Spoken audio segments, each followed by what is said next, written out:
Trade routes to France. And powering down, Tesla shares skid, dragging the S&P 500 lower in its trading debut. Very good morning, everybody. European futures had been negative for the FTSE, but positive elsewhere as we've gone through the last hour or so of trading, reflecting perhaps a little bit of catch-up with the United States. And actually, it was the non-London markets that lost most of the ground yesterday, or at least the London market was a little protected from the downside by some of the FX moves. And so as a result of that, those that fell furthest now catch up more. And so we are expecting to see a little bit more upside for some of the continental European markets today. The FTSE 100 could still be held back by some negativity, by some moves in currency markets, by some uncertainty around the COVID latest variant, and indeed by the Brexit narrative as well. So the FTSE 100 down by 0.2%. That is the first market to open up this morning, waiting, as I say, for those other European markets to look a little brighter. And here we have the IBEX up by 0.4%. So perhaps a little catch up, as I say, with what's going on in the US. That in mind, though, how long these early gains last is an interesting question, because US futures do point once again to the downside. NASDAQ futures fairly flat, but elsewhere we see other futures in the US a little bit of a move to the downside, 0.3%, that kind of magnitude. The CAC and the DAX both moving higher than this morning, up around 0.4% in Paris and 0.5% in Frankfurt. So European equity markets, a positive open, apart from London. That's as a new variant of the coronavirus is certainly still a dominant theme that we're trading around here in European equity markets. Let's get to Janet Newey. She joins us from Brewin Dolphin and can shed some light on what we should think about investment strategy as we head towards the end of this year and into next. Janet, very good to speak to you. Let me ask you then about where you sit on the growth versus value trade. A lot of people have been talking to us recently about how value was going to be to the fore as a result of discovery of the vaccines. We had a little wobble on that narrative yesterday, perhaps, because of a reminder of just how tough the winter was going to be here in the UK and in parts of Europe.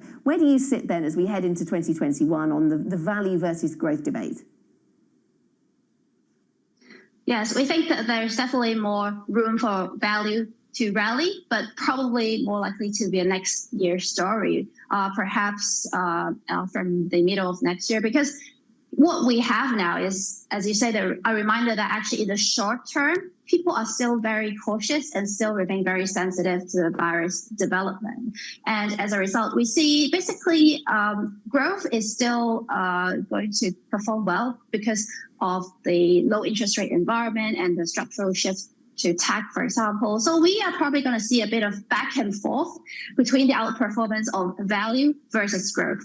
But I think the more sustained outperformance of value will probably come after we get a certain immunity of the public and more sustained recovery in the economy and the health front. So before we see that, we're going to see back and forth. Yeah, I suppose two things come to mind. One is don't we expect markets to discount that move, Janet? So to think about that ahead of when it comes. And secondly, if we are talking about getting back to value, I mean, even before the pandemic, if we can possibly imagine a world before the pandemic, I remember talking about whether value was going to come back, and even then it seemed to be challenged. So what makes you so sure, A, about the timing, and secondly, that we are going to see that pivot into value? Yeah, it is very hard to get very certain on the timing, basically, but we all know that that reflation trade has to be driven by the eventual normalization of the economic activity, and that itself presents a lot of uncertainty. And well, if you look at a lot of the economic forecasts from, say, the IMF, the OECD, they start to expect a more sustained kind of recovery from the middle of next year onwards in the base case scenario. So that's the time when we can start to expect better economic growth. And of course, again, that timing is uncertain in itself. And that's why we're saying that it would be a bit of back and forth between the outperformance of value and growth, but we probably will have more certainty on the sustained better performance in growth in general, if you're talking about a multi-year trend, because we're still going to be in a low interest rates environment, and that is the thing that we have the most conviction on. Basically, we think that risk assets should continue to perform well in a low interest rates environment, and of course, there will be selective sectors would even outperform better in a growth environment. Okay, so the low interest rates, that makes a big difference, of course, Janice. What about stimulus in the United States? Stimulus or a support package, whatever you call it, being approved by Congress overnight. Is that something that is materially affecting your expectations for the resilience of the U.S. consumer or the resilience of U.S. assets? We don't think it changes by much, to be honest. I think the package itself is slightly below market expectation of $1.1 trillion. I mean, it's going to provide some near-term relief, for sure. So we think that, this is very helpful during the Christmas season as people, get extra $300 per week for unemployment benefit and $600 in cash. So at least that should support the near-term economic resilience of the U.S. In particular, we're starting to see some slowdown in the U.S. employment numbers, like the initial jobless claim. So this is really much needed. But in terms of like a game changer, we don't think so. But it's going to be helpful at the very least. It's going to be helpful. And in terms of the growth story, then, if you still think there is some room in the growth narrative to appreciate from here, Janet, then where do you look for that? Do you look for U.S. tech, or do you think that that's going to be facing regulatory challenges? Do you go to Asia and try and play that part of the tech story? Yeah, we have been positive on Asia for a while. Basically, we think that it is a region that is outperforming. It is, in terms of the COVID situation, especially China has got COVID under control. And next year, we still think that they still would have that economic advantage over Western economies, although it will be a more synchronized kind of global growth. But also in that environment, Asia should benefit from the synchronized global growth because of the recovery in trade.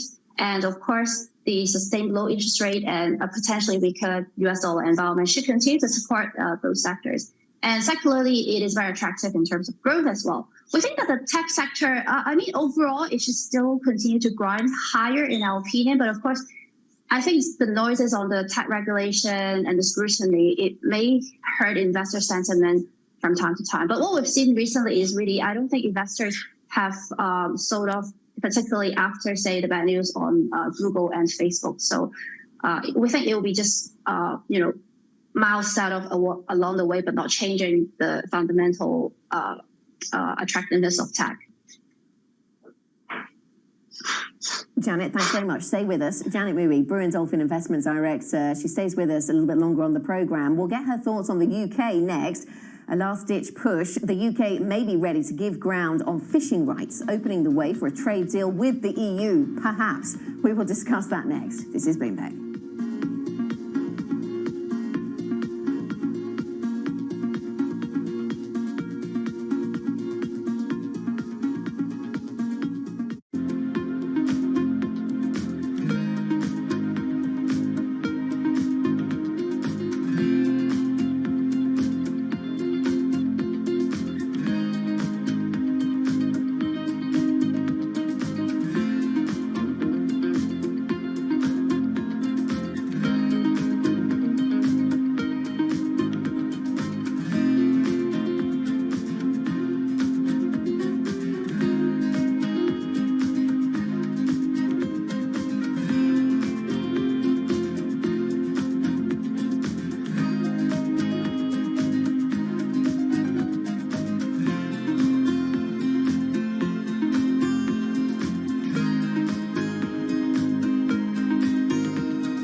Welcome back to the European market open. 10 minutes into a trading session that looks actually quite positive, up by 0.6%. UK assets, though, do underperform, down by around 0.2%. Some big oil majors listed in the UK, and the oil price is down once again, down by 1.75%. The UK is keeping hopes for a Brexit deal on the line. Prime Minister Boris Johnson is said to be ready to give further ground on fishing rights if the EU backs down on other areas. Joining now to discuss is Bloomberg's Brussels reporter Maria Tadeo, who's with us this morning. Maria, good morning. So what does a fish compromise look like in a percentage terms? It seems as if the UK is prepared to move from our reporting quite substantially here.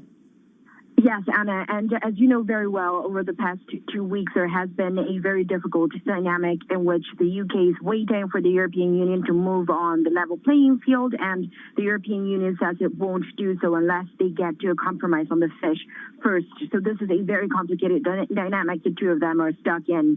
Now, the latest proposal that is set to be doing the rounds in Brussels, and really this is a speculation here this morning, is that the UK is now set to say we'll take a reduction of the catch in UK waters of about 35% from the EU. Initially, as you know well, the UK had said they wanted 60, and the Europeans had said they would only settle for something that looked like 25%.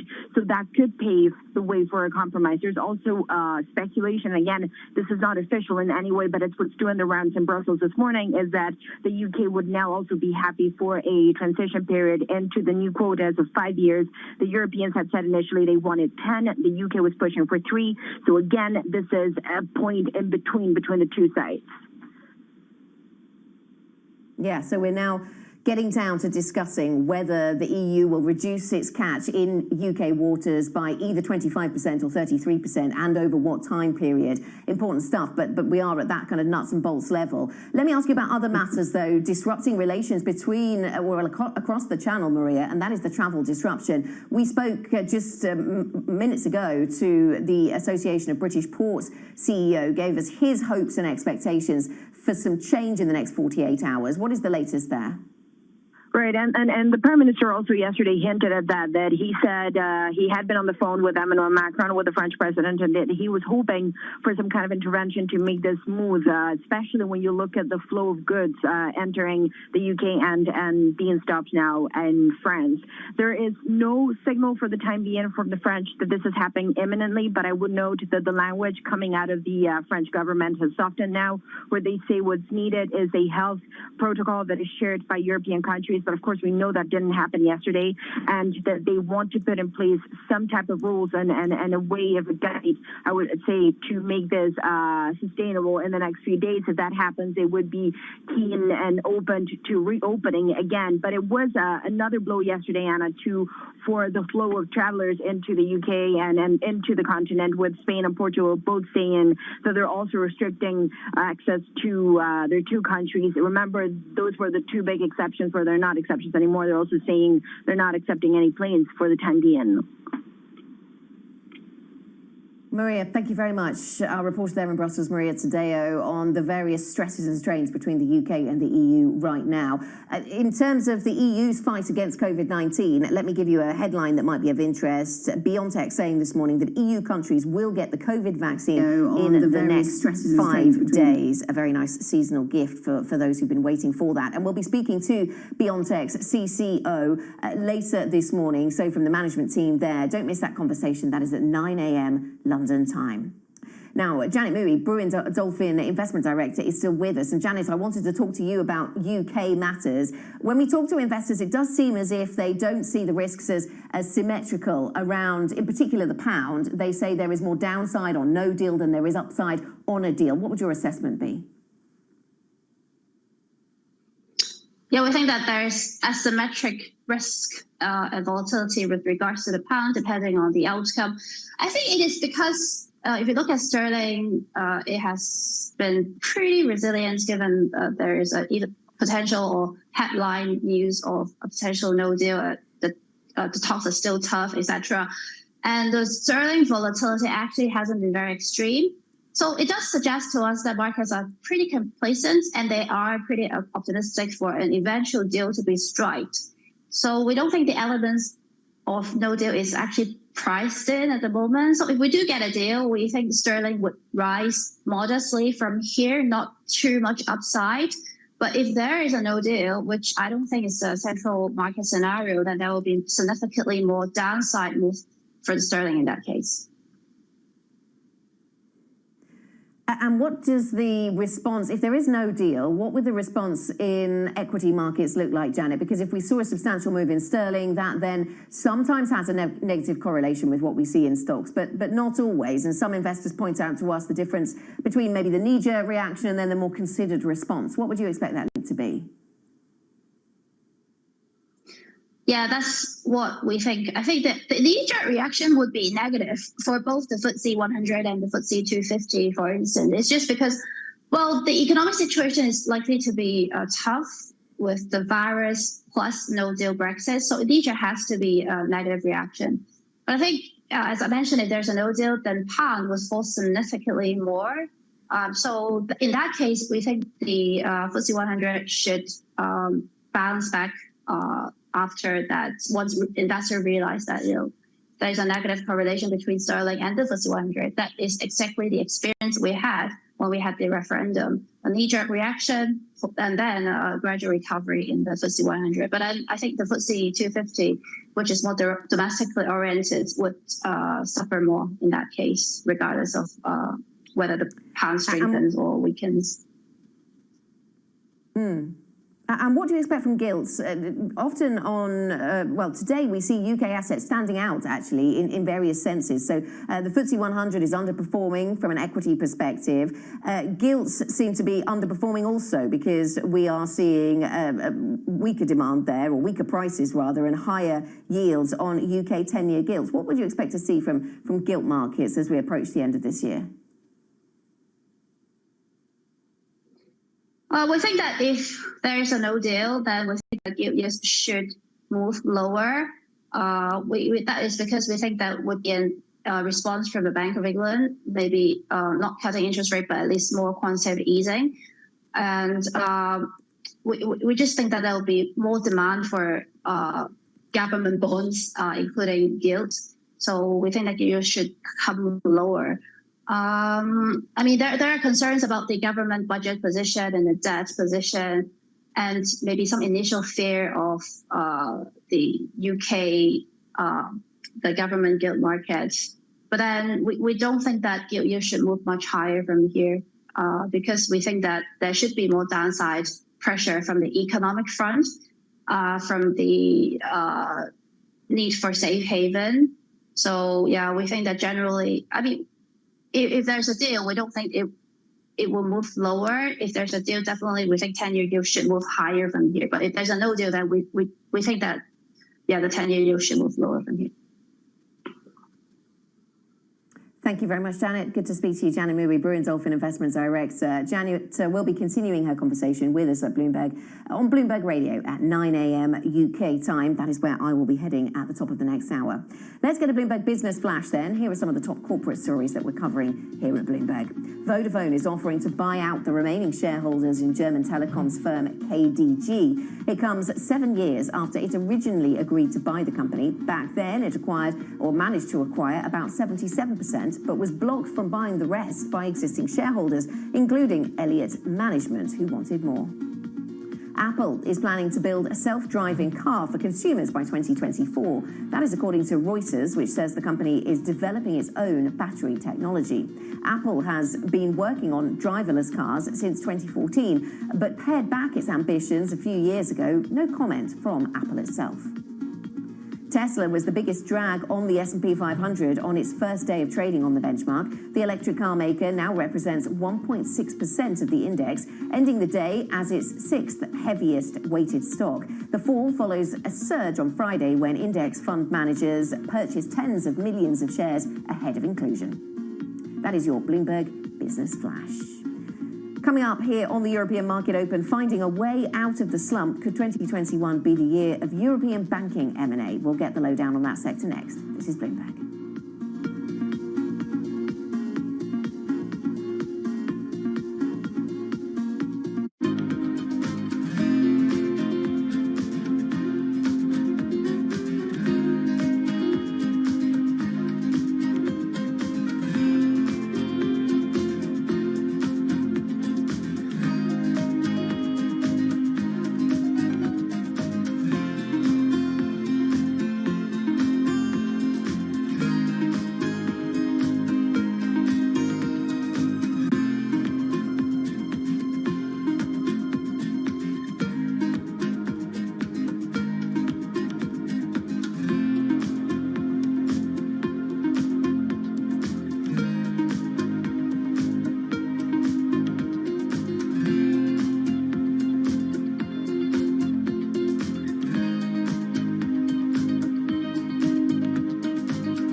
Welcome back to the European Market Open. We are 22 minutes into a trading session that in the main moves higher, shows a rebound for European equity markets. Now, we are not by any stretch making up for the losses of yesterday. Some of these markets in Europe lost more than 2%. Well, many of them lost more than 2%. Some lost more than 3% in yesterday's session. But the Stoxx 600 is up by 0.8%. The FTSE 100 down by 0.1%. So we see a little bit of underperformance coming through on the London market. It isn't all about oil. It isn't all about banking in London. It is also about pharma. We see AstraZeneca moving lower on some slightly disappointing results away from COVID-19, but still that is a heavy weight on that index. Now, I mentioned there in passing the banking sector. Let's linger on that theme for a moment. Europe's biggest banks are coming around to a stark realization. They need a radical plan to get out of the slump. M&A is increasingly seen as the way to create a European banking giant that can thrive in the post-pandemic era. But as boardrooms are abuzz with talk of deals, let's have a look at some of the pros and the cons. Joining us now is Bloomberg's European finance reporter, Nicholas Comforts. And you've been working with a team, I know, to put together a really fascinating piece, Nick, where you talk about the burning need for M&A or how it could be one of the solutions for the sector. And you also talk about the possible deals that could be put together. Let's start with the former then, the need for M&A. When you look at the returns that the European sector makes versus US peers, they're not as good, and European banks are cheaper as a result. So does M&A seem like a fairly obvious solution here? Yes, I mean, whenever you have an industry with overcapacity, with too many companies providing the same service, a natural thing to do is to remove some of those companies. And in the case of European banks, it's especially salient because the environment they face is so tough. I mean, we have negative interest rates in the euro area, record low interest rates elsewhere, like the UK, and then cost bases at banks which haven't been managed down sufficiently over the last couple of years. The digital revolution has really upended banking, and yet the reduction in staff hasn't been commensurate. And so if you put these banks together, you would have a larger amount of revenue, and then you would also be able to eliminate a large part of the cost base of the banks, and then hopefully be able to lift these banks out of the misery that they're in at the moment. Right, and is one of the solutions, so M&A is part of the solution perhaps, Nick.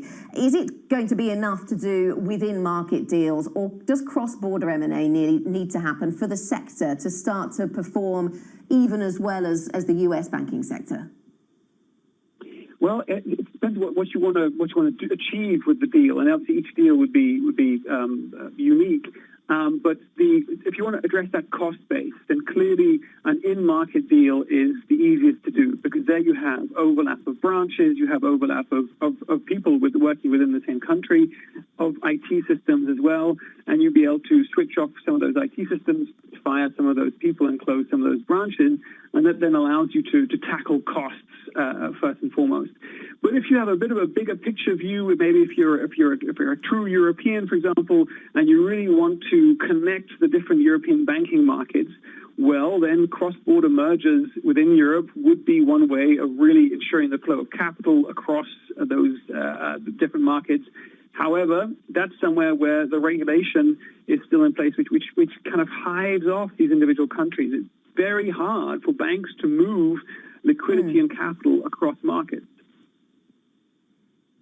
Yeah, some work in progress for banking regulators, and I know a lot of our conversations on that subject start with, well, which comes first? Is it the request to do the deal, or is it the okay from the regulators involved? Nick, thanks very much. Bloomberg's European finance reporter, Nicholas Comfort, joining us there with a look at M&A in the banking sector. Up next, a new lockdown has forced London theatres to shut their doors once again. As lost revenue piles up, what will the industry look like in the near and distant future? We'll discuss that next. This is Bloomberg.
Welcome back to the European Market Open. 30 minutes into your trading session, and European equity markets actually showing some resilience today, bouncing from the dreadful losses we saw of yesterday. 2-3% off major European markets in yesterday's session. The FTSE did a little better yesterday and does a little worse than today. So whilst we see the Stock 600 up by around 0.9%, the FTSE is fairly flat. Better gains coming through in Germany, in Spain, and in Milan. In terms of the sector picture then that we have for you, we've got all sectors in positive territory. The banking sector, the most of those, so up by 1.6% today. Basic resources is the laggard, down around 0.1%, and that weighs heavily on London. Let's get to some of your movers then now. On the screen, you'll see the share price of Vodafone. That's very much in focus because they are getting the rest of KDG over in Germany. They own some of that business. They wanted the rest, and now it seems they are going for much of it. Skanska is divesting a majority interest in 2+U office property. That's a Seattle business. That's selling that asset for $669 million. AstraZeneca, that stock price moving a little bit lower this morning. A heavy weight on the London market. One of their asthma drugs has missed some of its trial goals, and so as a result, we see some weakness in that particular stock and sector in London. Let us get a Bloomberg First Wave News update. Here are some of the top stories that we're covering this morning at Bloomberg. The US House and Senate have passed a giant year-end spending package. It combines $900 billion in pandemic relief with $1.4 trillion in regular government spending. The votes cap 9 months of gridlock over a new rescue plan. The bill now goes to President Trump for signing. The UK is battling to reopen trade to France, shut down over fears of a faster spreading variant of COVID-19. Prime Minister Boris Johnson says he's working as quickly as possible to end the chaos in Dover, the UK's busiest port. Dozens of countries are now restricting flights from Britain. In order to secure a Brexit deal, the UK may be looking to compromise. Sources tell us Prime Minister Boris Johnson may give some ground on fisheries if the EU follows suit in other areas. Britain could accept the bloc cutting the value of the fish it catches in UK waters by a third. Previously, it was asking for a 60% cut. Global news 24 hours a day on air and at Bloomberg Quick Take, powered by more than 2,700 journalists and analysts in more than 120 countries. 8:32 here in London, and as London finds itself in another lockdown this week, theatre is among the many industries hit the hardest. Some shows had just started to welcome audiences back for the first time since March before being forced to close their doors once again. NIMAX runs some of the most iconic theatres in the West End. It estimates that it will have lost around £20 million in expected revenue by the start of next year. Joining us now is Nika Burns. I'm pleased to say the NIMAX Theatres co-owner. Nika, very good to speak to you then this morning. I want to talk about hope for 2021, but also give us a sense of just how devastating it is for the industry to find us in lockdown once again this winter. Well, we'd opened all 6 of our theatres, and I'm very proud to say that the week of the 7th of December, we did no less than 42 performances of 12 different shows across our 6 theatres, and people came. There was a big pent-up demand to return to the theatre from the public, and it helped the local economy in London. We put 20,000 customers back in that week, but in a normal week, the West End will be putting something like 350,000 people into London every week. That's a serious amount of people and a serious amount of spend in other parts of the economy, particularly hospitality. So it's a big blow. It's a blow for all the actors that have been given their jobs back, for the front of house staff, all the technical staff. But at the end of the day, we all have no choice but to simply dust ourselves off and get ready to pick ourselves up all over again. Yes, the stop and start nature of this then, Nika, I suppose is something that many businesses in your industry and in other industries are having to get used to. That must be costly. Are you managing to make it less costly, less disruptive as you go through? Are you getting used to having to operate in that fashion? The uncertainty of the closure and opening is very difficult. The biggest single issue is that in order to reopen, you have to do a lot of preparation. And I found that it cost me £250,000 in reopening costs, quite a lot of that spent on bringing staff out of furlough, but also we all invested in huge COVID preparation measures so that we could keep people safe within the buildings. And we'd also set up a COVID testing hub for our own actors with our own nurse. And we were testing 120 people a day in order for the actors to be able to go on stage and be safe. So it was expensive. So £500,000 additional costs between lockdown 1, closure, lockdown 2. But we are still intending to reopen again as soon as we can, because we've already invested now in a lot of the measures. It will be cheaper for us to reopen next time because we've already done all the work. Right, yeah, that's interesting. Let me ask you about the support that's been available to people who either work in the theatre or supply the theatre. It is an industry that I know operates on many different models. Some people come to it as freelancers, some are self-employed. Where are the gaps that you've seen, Nika, in the way that the government has, you've furloughed people, that's fine for those that are fully employed, but where are the gaps? Well, furlough was just a great instrument to bring in for everybody and saved a lot of jobs. But the difficulty was that a number of people within theatre, including, surprisingly to many, all of the performers. So if you're on a long contract in the West End, you are technically self-employed, even though you're actually on my payroll because of where the tax constructions are. So a lot of those people fell between the gaps. They didn't have the right kind of paperwork.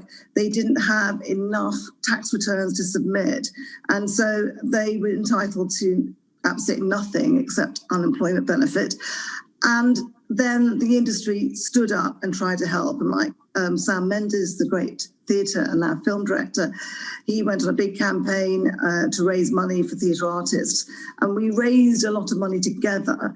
And that helped, but we were talking about very small amounts of money here, £1,000 grant to an actor or stage manager out of work, and it just wasn't enough.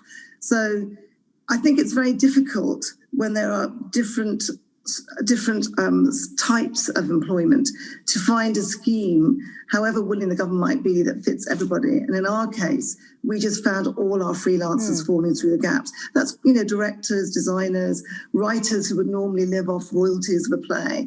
All those people, they just didn't have a scheme that could apply to them, and it was difficult. Yes.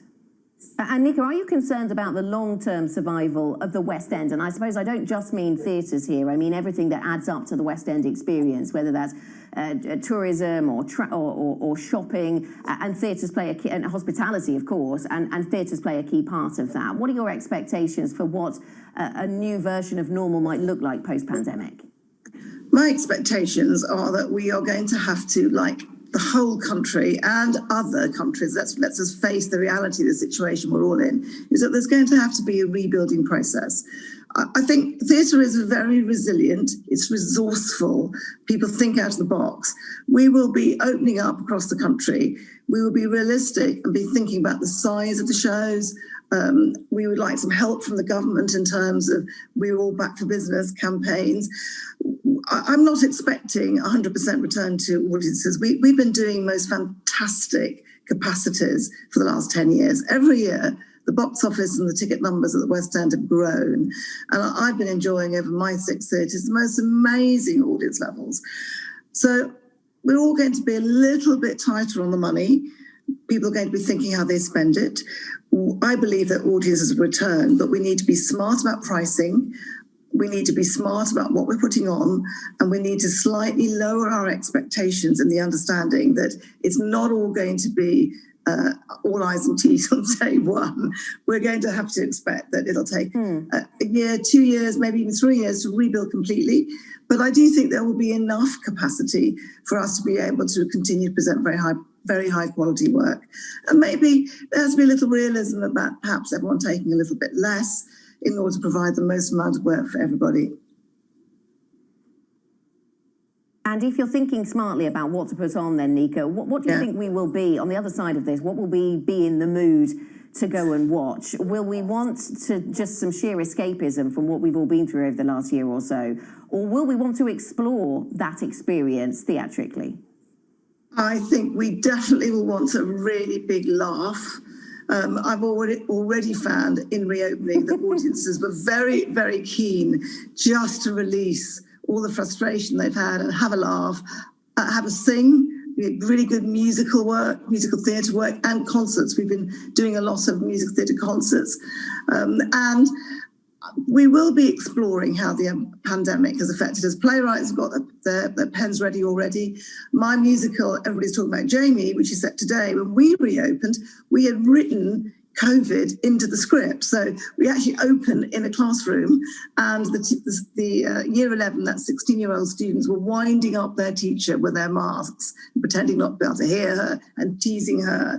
And the audience just really responded to it. So we will want to see little of that, but what I think I might be doing is simply postponing my next Beckett production for a while. Yes, I can definitely see why you might reach that conclusion. Nika, thank you so much for joining us. Really My good pleasure. to speak to you. Nika Burns, IMAC Theatres co-owner. Thank you very much for bringing us the story behind that business. Coming up, while US and Chinese tech giants have surged this year, the same can't be said for Europe's players. So what can make the sector more attractive to investors? That's next. This is Bloomberg.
Welcome back to the European Market Open, 43 minutes into Tuesday's trading session, the 22nd of December. And the Stock 600 is up by just over 1%, so a bit of a bounce back from yesterday, not making up for all of the losses of yesterday, but certainly things looking a little more optimistic. Even the FTSE 100, which was lagging, now catching up a little, up by 0.2%. Now, tech has been on a tear this year, with the Nasdaq up over 40% year to date. But there's one region where gains in the sector have been perhaps more tepid, and that is Europe, with the continent lagging behind the US and Asia. What needs to happen to make European tech companies global players. Let's get some expert opinion now on this theme. Per-Jørgen Parson is the general partner at North Zone, an early-stage venture capital fund, and can talk about some of the businesses that he is currently invested in.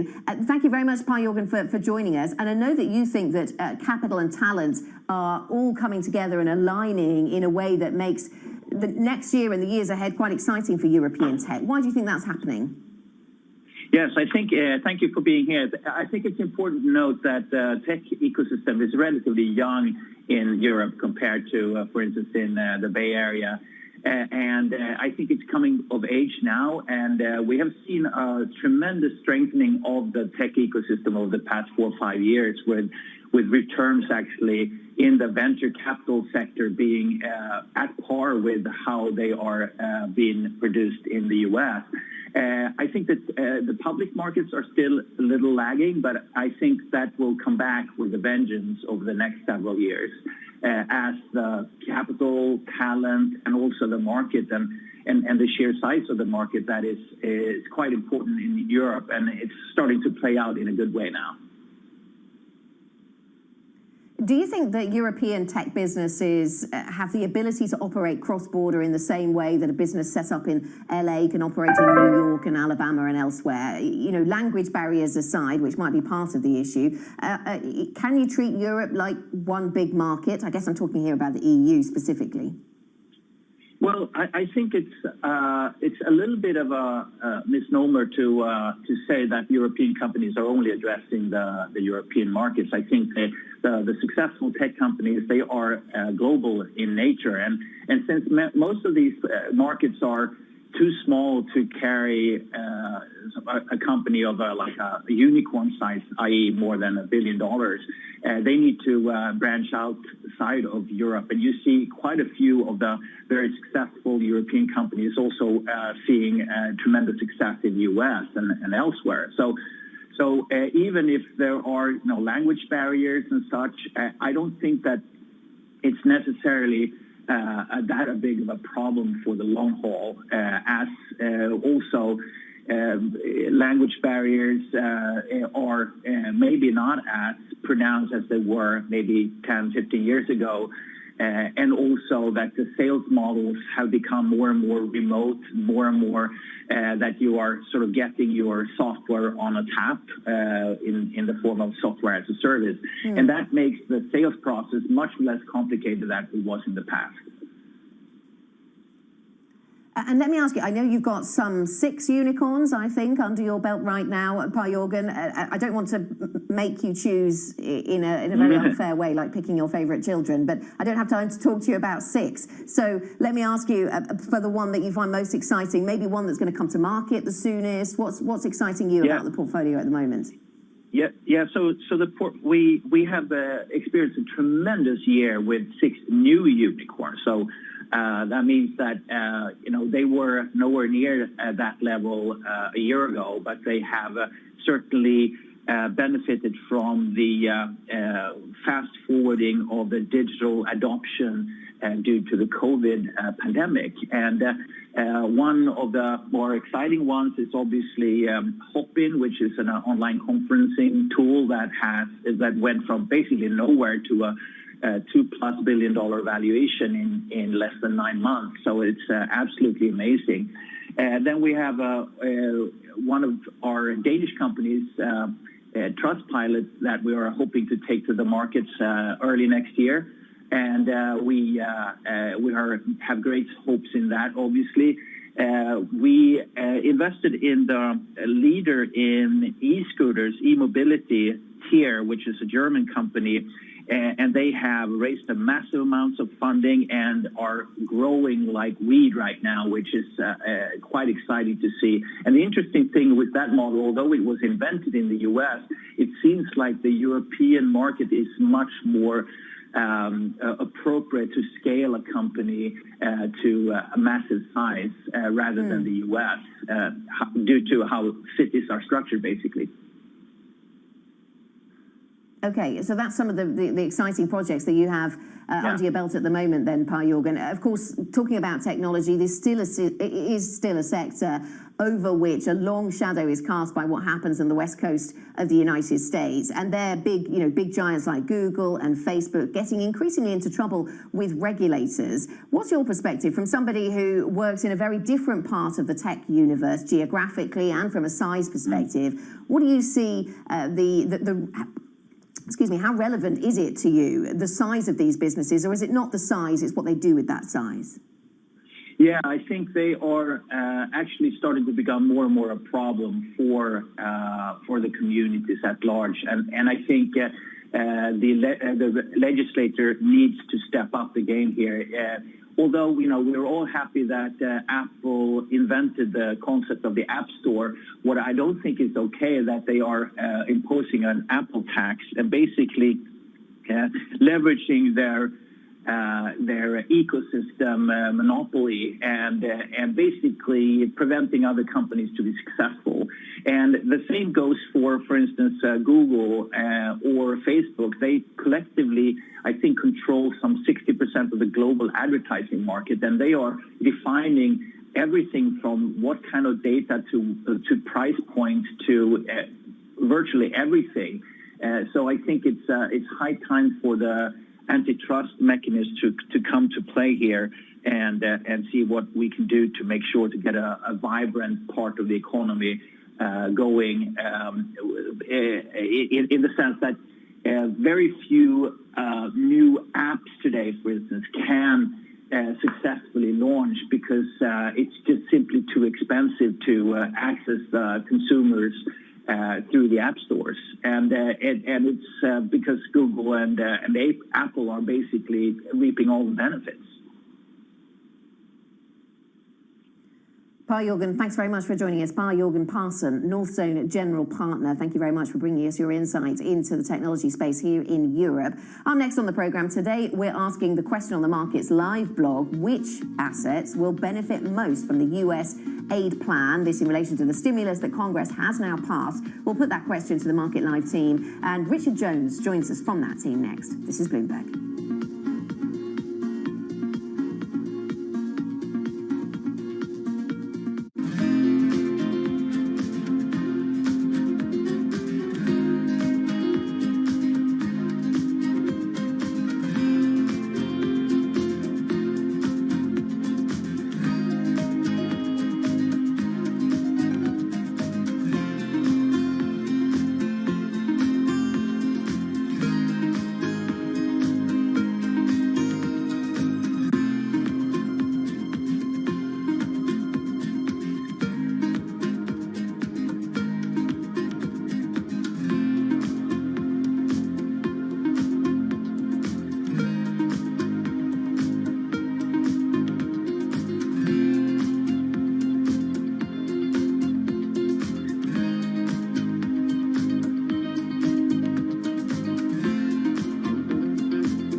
Welcome back to the European Market Open. 54 minutes into an increasingly positive session for European equity markets. Let's take a look at what is moving these markets with Richard Jones, our Markets Live FX and rates strategist in Berlin. And Richard, from a sort of risk-on perspective, yesterday looked dire. Today looks more risk-on, doesn't it? We've got European equity markets moving to the upside, 1.2% higher, but the dollar also on the rise. And so I wonder how much of a clean picture of risk appetite we're getting here. Well, I think one of the things, Anna, that we need to remember is that this time of year we can get some pretty quirky price action because you're getting investors reducing risk, trying to close their books for the year. A lot of investors actually taking profit this year. So I think those dynamics are at play, and so you're going to get this kind of whippy price action. I mean, if I look at the sort of the read across from yesterday and today, I think net we're retracing about half of the loss yesterday. Today. So I think we're halfway back to reducing what I think were really steep losses in European equities yesterday. And I think we're going to have to monitor the news flow here because I think the elements that drove equities lower yesterday are still in play. I think the short-term pandemic considerations are still something that investors are quite worried about. So I think that's what's happening today. We're halfway back from where we were yesterday. Let's see how it pans out the rest of the week. Yeah, it's all about that vaccine variant, the virus variant and the vaccine, the link between the two. Just briefly, which assets then benefit from the US aid plan we saw pass, Richard? Well, I think a lot of the aid plan is already in market prices, so I'm pretty sure that assets already reflect the impact of that stimulus deal. I mean, politicians have been talking about it for such a long time now. There were no surprises in the actual details. So I think there's very much buy the rumor, sell the fact in the price action we've seen in the past day or two. And I think, again, that seasonality is playing a part here. I think it's yet to be seen how effective this latest initiative will be in helping the economy that is starting to come off the boil in the States, but that will become clearer in the coming months. But I think for markets, the impact has probably already run its course. Richard, thank you very much. Richard Jones, our Markets Live FX and rates strategist in Berlin. Thank you very much for joining us. European equity markets then on the front foot as we bring this hour of programming to a close, up by just over 1%. All sectors in Europe in positive territory. This is Bloomberg.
Global assets show a mixed picture as investors weigh the risks of the new variant of the coronavirus and a new U.S. relief bill.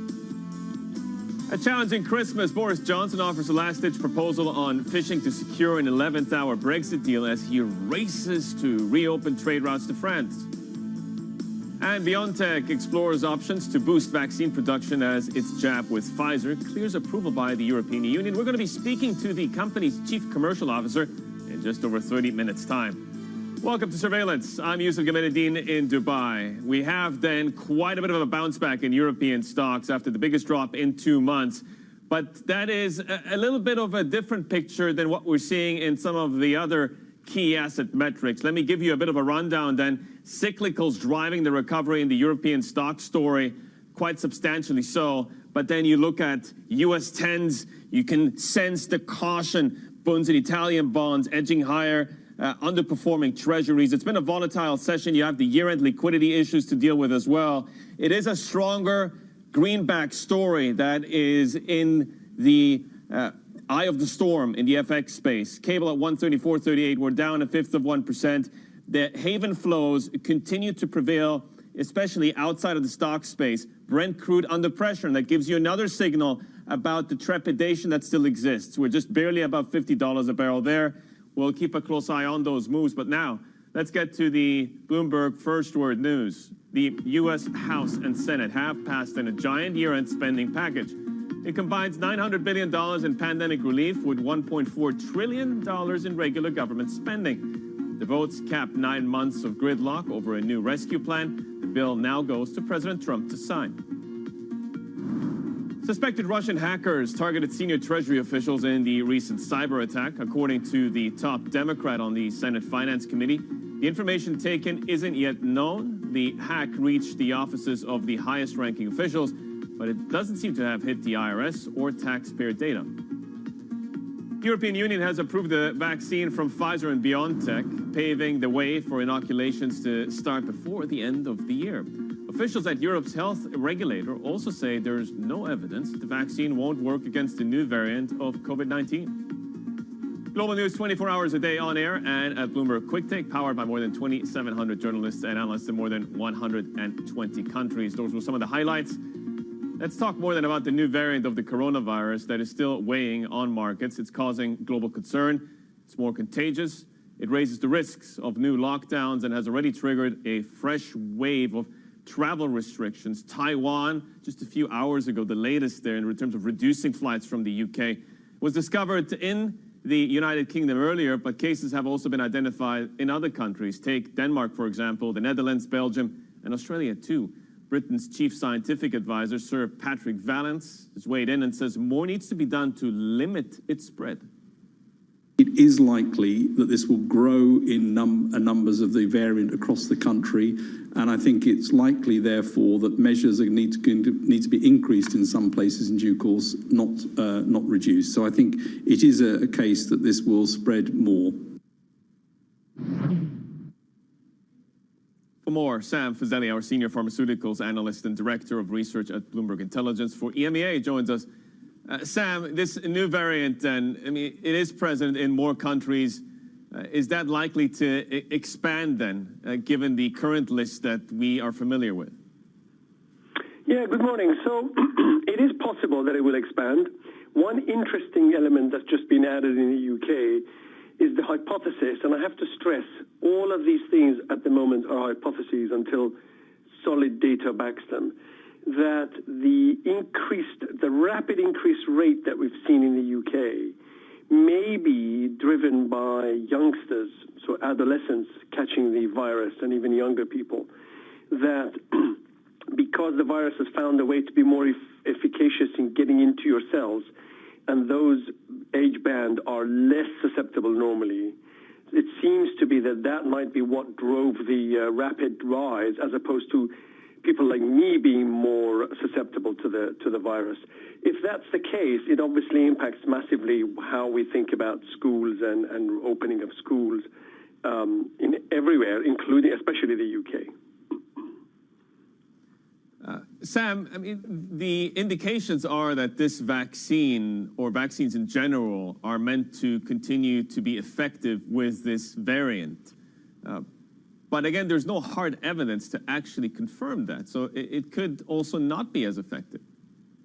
Yes, that's perfectly possible. And we just had a conference call by BioNTech where they described that they think that the repertoire of immune response that their vaccine generates has got many areas on the virus that are not affected by this mutation.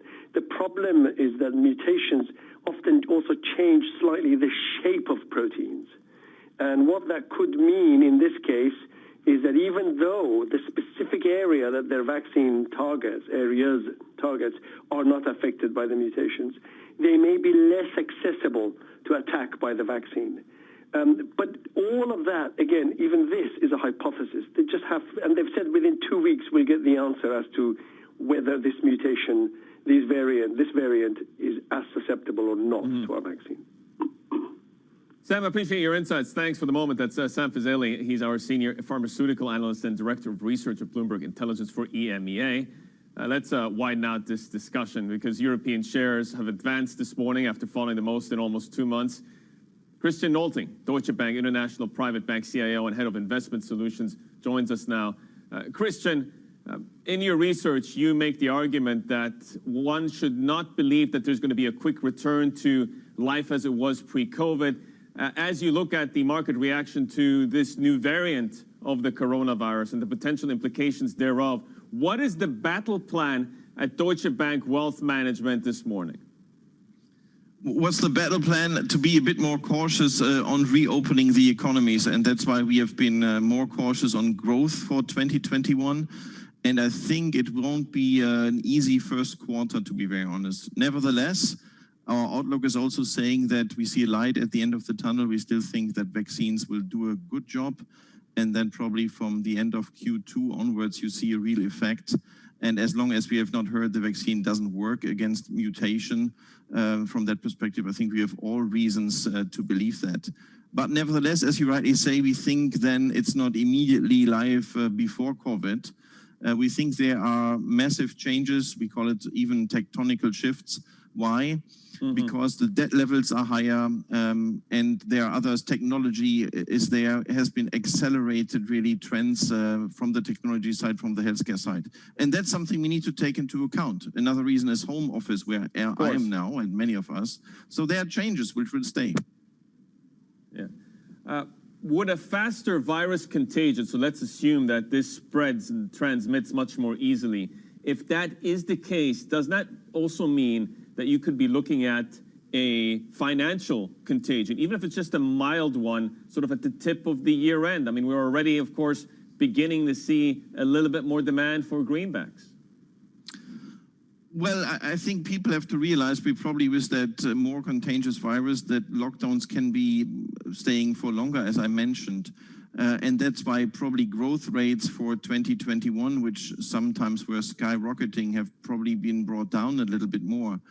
Nevertheless, I still think the Q2 is a better area then, or a better way where we can open the economies. So there could be contagion to markets, as we've seen yesterday. If there's a realization that all takes longer, it could also well be that the US is a bit more affected because I think there's no reason not to believe the virus, the new mutant virus won't go there. So we have always seen in history now this year that the virus is spreading around the world. And there could be always spikes of volatility in the markets, which I wouldn't rule out, especially for the first quarter.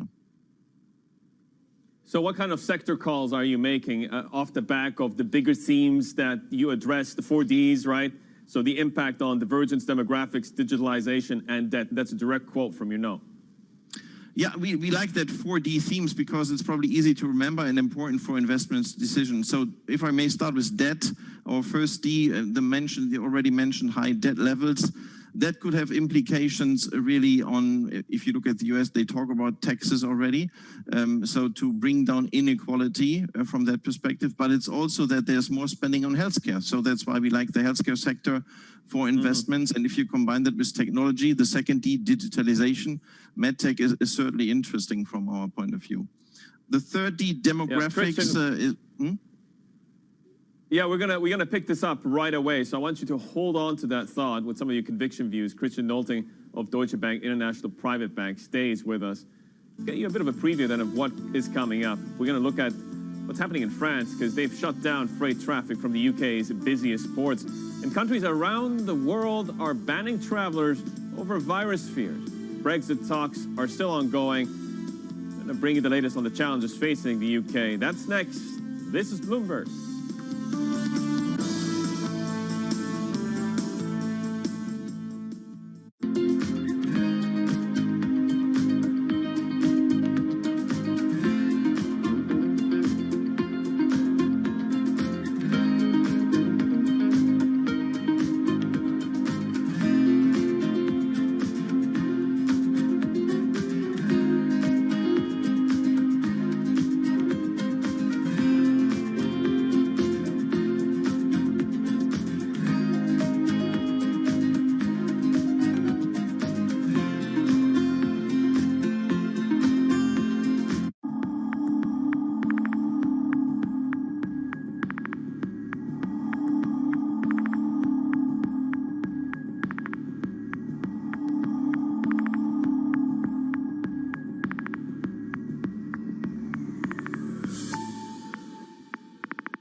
It is critically important that the markets stay open in this time as opposed to trying to take breaks in the middle. I think that that'll just push off the situation a little bit, but actually could create other pent-up issues if you do close the markets.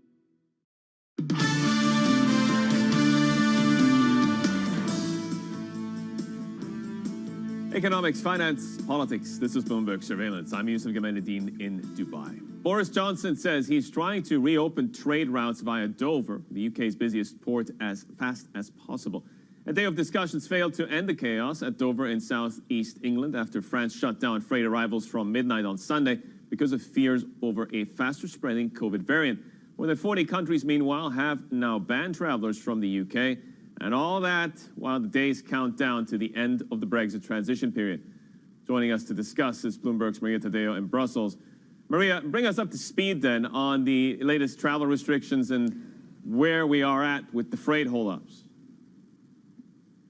Right, Yusuf. Well, the up to speed here is that it continues, and you've seen those pictures that we've played all morning of trucks queuing and waiting in line just to enter France and to try to get a hold of normal operations. As you know, the French have both restricted travel from people but also goods, and that's created a big holdup in the UK. Now, the Prime Minister did say that he had spoken to Emmanuel Macron, the French president, to try to open up, to get operations back up and running as normal. The French, in principle, say they agreed. They would be keen to open up, but there needs to be a health protocol that needs to be put in place before, and people will have to be tested before they can enter in a truck France. That's where we're at, and we're not there yet. As I mentioned, disruptions very much continues. The numbers do not appear to be as big as they were yesterday, but nonetheless, the disruptions are very obvious and they're apparent. And when you look at people, well, you have the list of countries that are now banning also travelers from the UK into continental Europe by plane. Many of them just trying to get home for Christmas has also increased.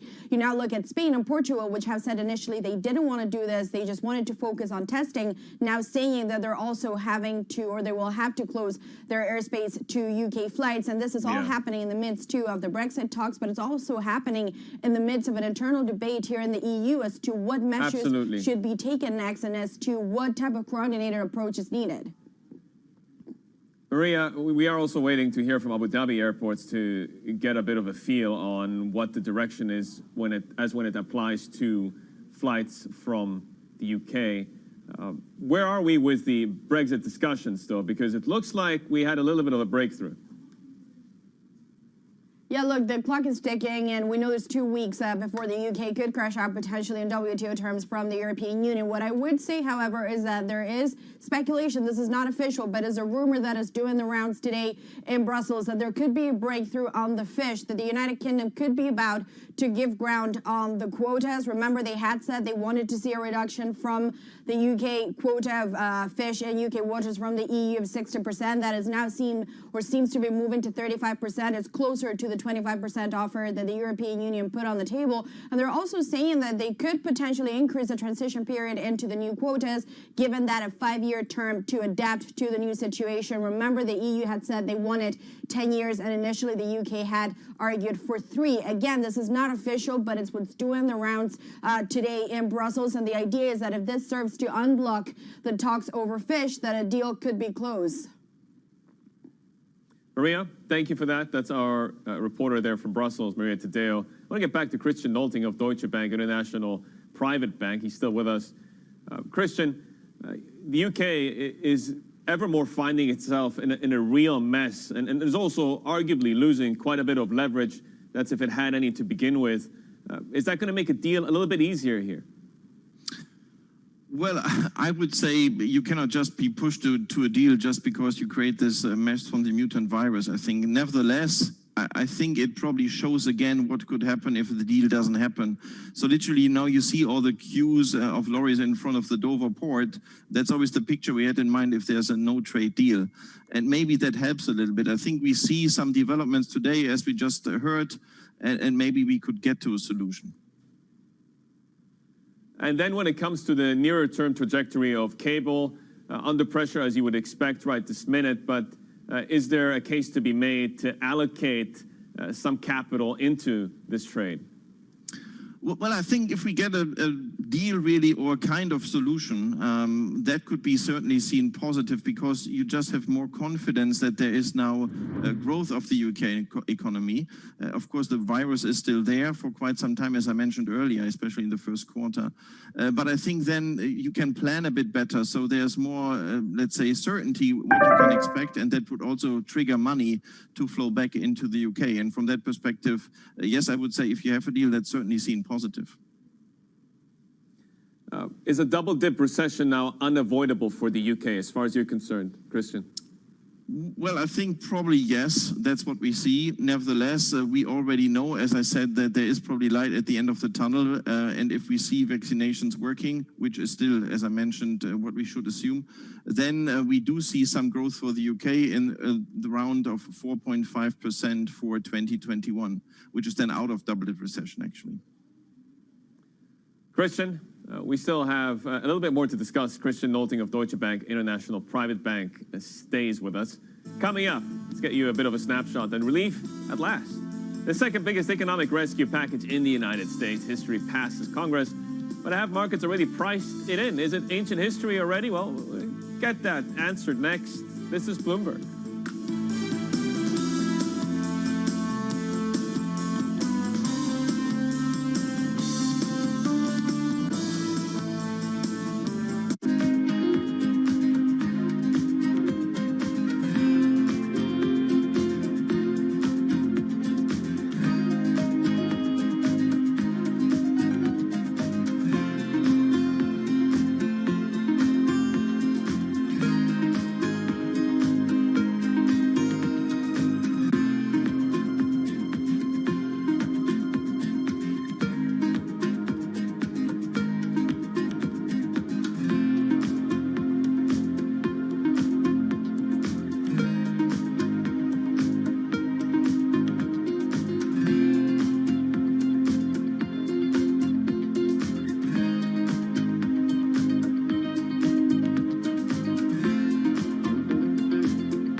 watching Bloomberg Surveillance. I'm Yusuf Gameluddin in Dubai. The second economic rescue package, the second biggest in the United States history, has cleared Congress. After months of disagreement between Democrats and Republicans, the Senate followed the House in passing a $2.3 trillion bill. The package will fund the federal government for the rest of the fiscal year, and it will also provide aid for businesses and consumers, including $600 stimulus checks to most Americans.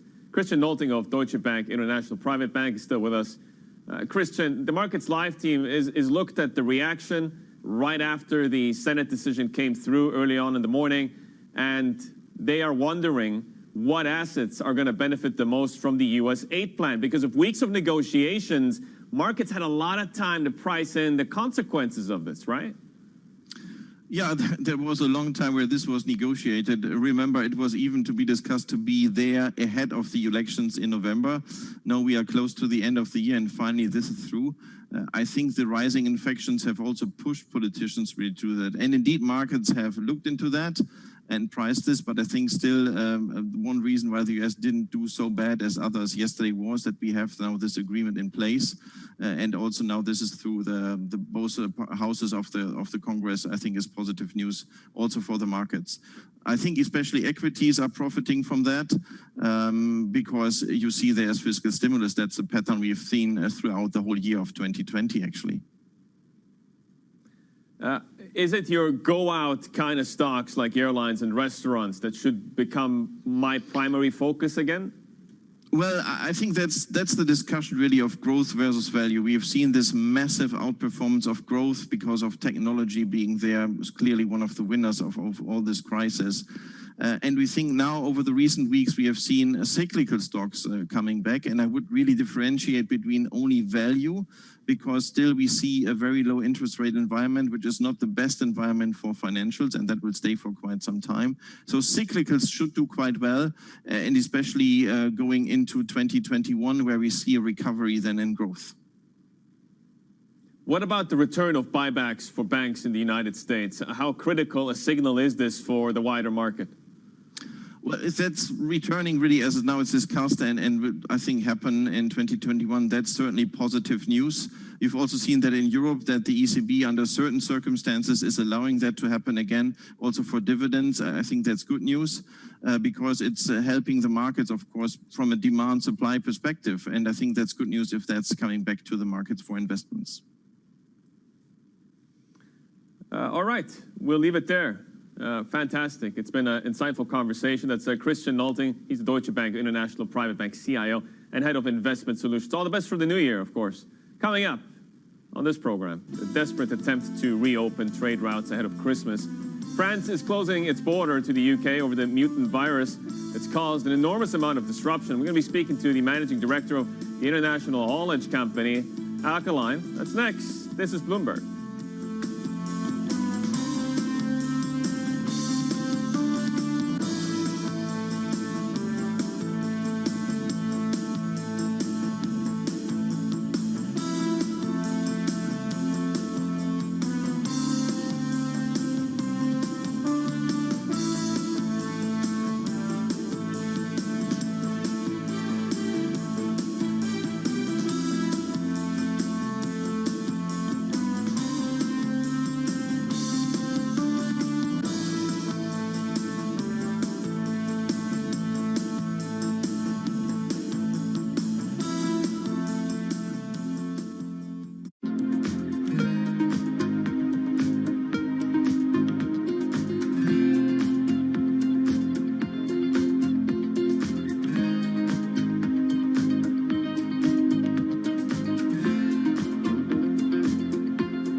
another day of risk off across the financial markets, we bring you special coverage of all the price action and implications here on Bloomberg Television.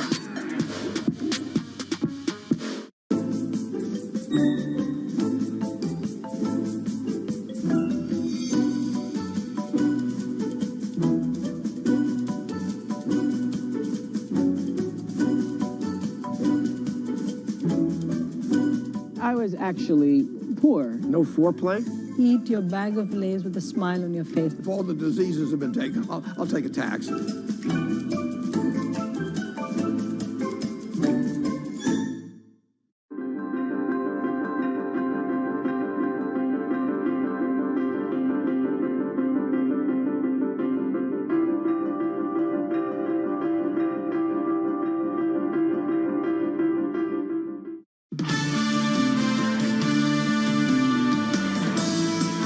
Economics, finance, and politics. This is Bloomberg Surveillance. I'm Yusuf Gameneddin in Dubai. Let's get to the Bloomberg First Word News for you. Suspected Russian hackers targeted senior Treasury officials in the recent cyber attack. According to the top Democrat on the Senate Finance Committee, the information taken isn't yet known. The hack reached the offices of the highest-ranking officials, but it doesn't seem to have hit the IRS or taxpayer data. The UK is battling to reopen trade to France, shut down over fears of a faster-spreading variant of COVID-19. Prime Minister Boris Johnson says he's working as quickly as possible to end the chaos in Dover, the UK's busiest port. Dozens of countries are now restricting flights from Britain. In order to secure a Brexit deal, the UK may be looking to compromise. Sources tell us that Prime Minister Boris Johnson may give some ground on fisheries. The EU follows suit in another area. Britain could accept the bloc cutting the value of the fish it catches in the UK waters by a third. Previously, it was asking for a 60% cut. Global news 24 hours a day on air and at Bloomberg Quick Take, powered by more than 2,700 journalists and analysts in more than 120 countries. This is Bloomberg. We have some breaking lines coming through then from several entities. This is from the German Robert Koch Institute. So this is the vital healthcare authority that comments and gives perspective on Germany's plan to mitigate the impact of the coronavirus. So they are saying in this press conference that the UK virus mutation hasn't been detected in Germany. This is at a briefing that they're making these comments, but at the same time, the officials also saying that it's very likely that the UK virus mutation is actually already in Germany. We'll wait and see whether we get any more details. We're also waiting for additional numbers on coronavirus infections from the UK. That is expected imminently. In fact, we are getting those numbers now, so why don't we briefly go through these. The England and Wales COVID-19 fatalities have fallen in the week to December 11. That's according to the ONS. COVID-19 accounted for 22.4% of E&W fatalities during the week. So a bit of an improvement then in the fatality rate. So it has dropped in the week to December 11, according to the ONS. The total England and Wales figure was, though, 14.3% above the 5-year average. So some new numbers to digest and to consider from the ONS on the COVID situation in the United Kingdom. Let's get to our next guest, though, because we do want to flesh out the problems at the border. The UK government is desperately working to reopen trade routes to France after the country closed its border over the mutant virus. It's caused chaos in Dover in southeast England, with lorries backed up for miles. Joining us now is Lorenzo Zaccheo. He's the managing director of international haulage company Alkaline, which specializes in luxury car parts. Lorenzo, could you perhaps quantify for our global audience the impact this disruption is having on the profitability of your business?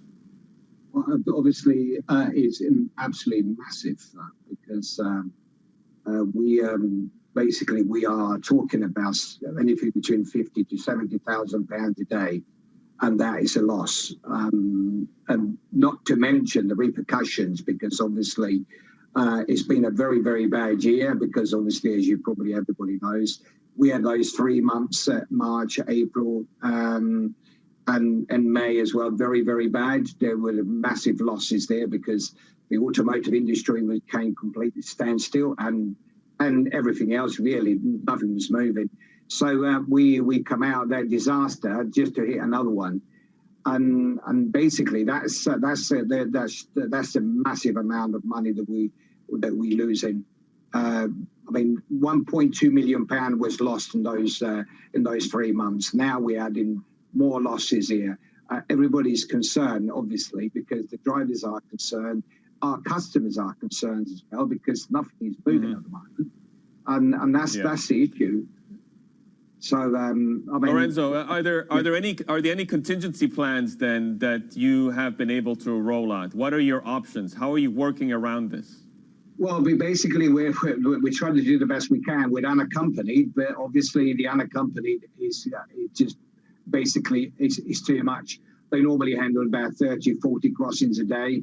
On unaccompanied now, we're talking about 500. So but then obviously logistically it's a nightmare because obviously you have to get other vehicles on the other side of the channel to pick up these trailers and be delivered. So it's a massive cost. We also got double man teams. Basically, we're talking about £600 a day per vehicle, just sitting, just waiting. And then there's no light at the end of this tunnel because obviously now we're talking about testing the drivers, you know. And one minute you get, we were told that basically if you don't show any symptoms, it would take 2 or 3 days to get the results. So it's just honestly, we're just flying blind. We don't know what's going to happen. And the problem is a lot. How would you describe, if I can just follow up, how would you describe the communication with the government? Do you sense that they have been accessible throughout this crisis? Is there perhaps room that they can improve on? Listen, if I just use one word, I would just say absolutely rubbish because the numbers we're getting from the government are completely wrong. I mean, we're talking about 170 trucks the other day. They're waiting on the M20 on Operation Stack when we have basically ourselves have got 150 vehicles in our yard.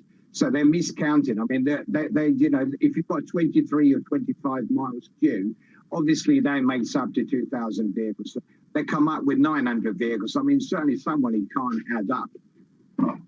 That's what I'm really saying. The numbers are completely wrong, and you don't get absolutely anything reassuring from the government. So basically, we don't really know what to do. We have to keep the driver to the very last minute because obviously that's what we can't allow them to go anywhere. That's the problem. We have to keep them in. And then we'll get the government to respond as well. But in the interim, in the run-up to this crisis, how did demand hold up? I mean, as far as your customers and clients across Europe are concerned, was there light at the end of the tunnel? Did you see green shoots of an imminent recovery? Absolutely. Well, just the last 2 weeks leading up to like Christmas, we have been absolutely flat out. The biggest issue was the pricing. They're basically subcontractors trying to charge us twice as much because obviously lack of vehicles and there's a willingness to come to UK because they knew it was going to be a nightmare. And see that someone predicted that was going to be very, very difficult Christmas week, and most of them are just double their prices. So basically, that has been it's been difficult because obviously there was a stockpiling, so we didn't have enough vehicles to do it anyway. So that's the biggest issue because always you can't predict, you can't plan. It's just impossible because we're working on 24-hour lead time here. That's the issue. And Lorenzo, thank you for sharing some of those insights. It's been super valuable just in terms of getting a bit of a feel about what companies like yours are going through on the front lines. And Lorenzo Zaccheo, the Alkaline Managing Director, thanks again. Well, coming up, we're going to stay with the broader coronavirus theme and speak to the CCO of BioNTech, Sean Merritt. It's after the vaccine was approved for use in Europe. There's a lot to get through, and we'll try to get all of it. That's next. This is Bloomberg.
You're watching Bloomberg Surveillance. I'm Yusuf Gamaluddin in Dubai. Let's get you the Bloomberg Business Flash stories again. Here's what we're watching. Tesla was the biggest drag on the S&P 500 on its first day of trading on the benchmark. The electric car maker now represents 1.6% of the index, ending the day as its sixth heaviest weighting stock. The fall follows a surge on Friday when index fund managers purchased tens of millions of shares ahead of inclusion. Peloton is buying fitness equipment maker Precor for $420 million. It's Peloton's largest deal to date and boosts its manufacturing capabilities. Peloton sales have soared this year as the pandemic shut gyms and forced people to work out of home, but the company has struggled to keep up with demand. Vodafone is offering to buy out the remaining shareholders in the German telecoms firm KDG. It comes 7 years after it originally agreed to buy the company. Back then, it managed to acquire about 77%, but was blocked from buying the rest by existing shareholders, including Elliott Management, who wanted more. And that is your Bloomberg Business Flash. EU countries should receive the coronavirus vaccine in the next 5 days, according to BioNTech. That's after the shot it developed with Pfizer won European approval yesterday. Speaking at a press conference this morning, the group's chief business and commercial officer said that it doesn't anticipate shipping issues due to Brexit. And he also added that the United States will get 20 million doses by the end of the year. I'm pleased to say that Sean Merritt, the BioNTech CCO, joins us now. Sean, let's get your reaction, though, first on this new variant of the coronavirus. You're looking to test your vaccine with that. How long is that going to take? Well, just as we did at the beginning of the year, we can develop constructs against variants within 6 weeks. The question will be for us, once we do that, what regulatory discussions we should have, if necessary, in order to get such a vaccine against a variant approved. And of course, that's something that we need to do later on. But 6 weeks, we can have a new vaccine ready for discussions with the regulators. At the moment, the indications that we've gotten is that there's no evidence that a vaccine of the current lines would not work against this new strain of the coronavirus that appears to be emerging out of the UK and some of the other countries. But there's neither any evidence to say that it's going to be as effective, right? Yeah, I mean, that's something we've got to test. But as variants have emerged, and this virus, like all viruses, is unstable. That's by nature. Viruses generally are. You see new variants. We've tested 19 variants to the original variant we encoded in our vaccine. And our vaccine continues to be effective against those 19 variants. This is a new one. It's new in the last few days. So we're currently testing in the laboratory to see if this variant or our vaccine works against this variant like it has done with the other 19 variants. BioNTech is looking to expand production. We understand that you are in discussions with the German government. To what extent are they likely to get involved and help you sort of set up some of the facilities? Yeah, the help we're seeking from locally is really about approval of our existing facility in Marburg to get it approved for production by the regulators here locally in Germany, and of course then at the European level, at the EMA level, the European Medicines Agency, as early as possible, because it's really important for us to manufacture as many doses as we can, as early as we can, and that will be the aim of working with both the government and the EMA in order to help to assure that. You're looking at what, 1.3 billion doses in 2021, maybe more than that. If you can get up and running with your kinds of investment plans around facilities and production, what is possible? What kind of number is achievable beyond that? Yeah, I mean, this depends on a lot of factors, and you can go up significantly more from 1.3 billion. The base plan is 1.3 billion. We think that's achievable and realistic. That, of course, is in combination with our colleagues at Pfizer. Between us, we share a network of factories. And Marburg, the factory we bought from Novartis, which we were just talking about, would become part of that network. Do you expect to have any stumbling blocks with the border closures in the UK and some of the wider disruption that we're seeing at the moment in terms of virus vaccines getting into the UK? No, we don't anticipate shipping challenges.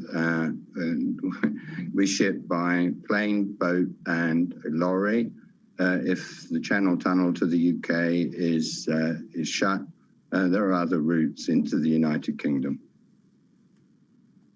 And what about operating conditions, or let's say transport conditions, right? So it needs to be stored at negative 70 degrees Celsius. Is that making it a little bit tricky because you have to develop the rollout infrastructure, the rollout logistics to be able to leverage? No, don't forget that together with Pfizer, we've designed the shipping boxes to act as -70 freezers. So we simply put the vaccine doses and the vials, which are contained in the vials, into these shipper boxes, which have dry ice in them to keep them at -70. We pack them and we ship them. So no, we don't see any issues there at all. What are some of the other factors, Sean, that would have an influence on your decision to either keep capacity targets where they are or increase them? Well, I think that there's 7 billion people worldwide that we would want to vaccinate with our vaccine. So any ability to increase the capacity would help to achieve that aim. We've always said that this is a global pandemic, and for those who want access to our vaccine, we will give them access through purchase agreements, and that still remains the aim. So I think that we're very focused on that, and if we can increase capacity to do that quicker, then that's what we will do. Sean, just a closing question on these different variants of the coronavirus. So is it correct to say that your design of the vaccine has an ability to be calibrated to different strains, different variants of this coronavirus? That's exactly right. And that's one of the enormous attractions of using mRNA. The ability to make a new vaccine extraordinarily quickly is one of the significant advantages. This is one of the things we started with Pfizer with flu 18 months ago. And of course, now we can apply that to COVID virus too. And it's the speed with which you can change your vaccine that makes mRNA particularly useful in a pandemic situation where you are seeing changes to the virus. As I say, the virus so far, the variants we've seen so far, have not affected the efficacy of the vaccine. Sean, I really appreciate your time. I know this is a very busy day for you. Sean Merritt, the BioNTech CCO, with some additional insights on their vaccine plans. Coming up, finding out a way from the slump. Could 2021 be the year of European banking M&A? We're going to discuss that next. This is Bloomberg.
change is the defining issue of our time, so we've redefined how we cover it. With clear data and rigorous journalism, we rise to the scale of the challenge to reveal the breadth of possibility. We look at stories from every angle to provoke debate, spotlight solutions, and make sense of the greatest crisis of our generation. Bloomberg Green, solutions for a changing climate. It is critically important that the markets stay open in this time as opposed to trying to take breaks in the middle. I think that that'll just push off the situation a little bit, but actually could create other pent-up issues if you do close the markets.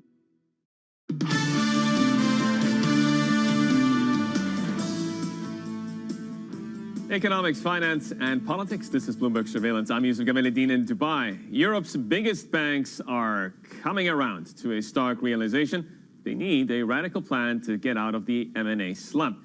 Now, M&A is increasingly seen as the way to create a European banking giant that can thrive in the post-pandemic era. But as boardrooms are abuzz with talks of deals, let's have a look at some of the pros and the cons. Joining us for that is our financials M&A reporter, Jan-Henrik Forster. Why are we seeing then this M&A activity get a little bit off the ground here in comparison to what we saw early on in the year? Good morning. Thanks very much. I think I'm probably a little more bearish on banking M&A.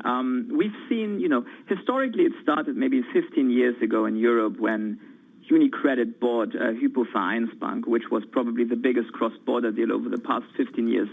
And then this whole process of banking consolidation in Europe stalled, right? Regulation is very fragmented. There are, in fact, there are many hurdles towards banking M&A. There has been a step change now this year.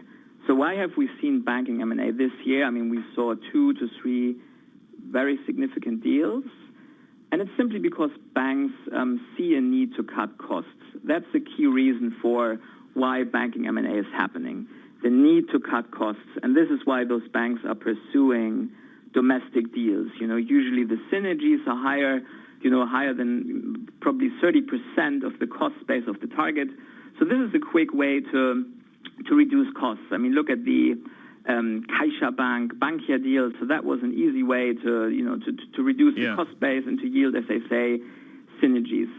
Why is it happening now? That is a key question. And there was a step change in regulation this year, where the European Central Bank said, look, if you want to do a deal, come to us early, and there is no automatic requirement of a capital increase. So regulations are absolutely critical in this thinking here. So where does that leave us then? Why don't you share with us some of the names that you consider could be likely targets or likely in discussion?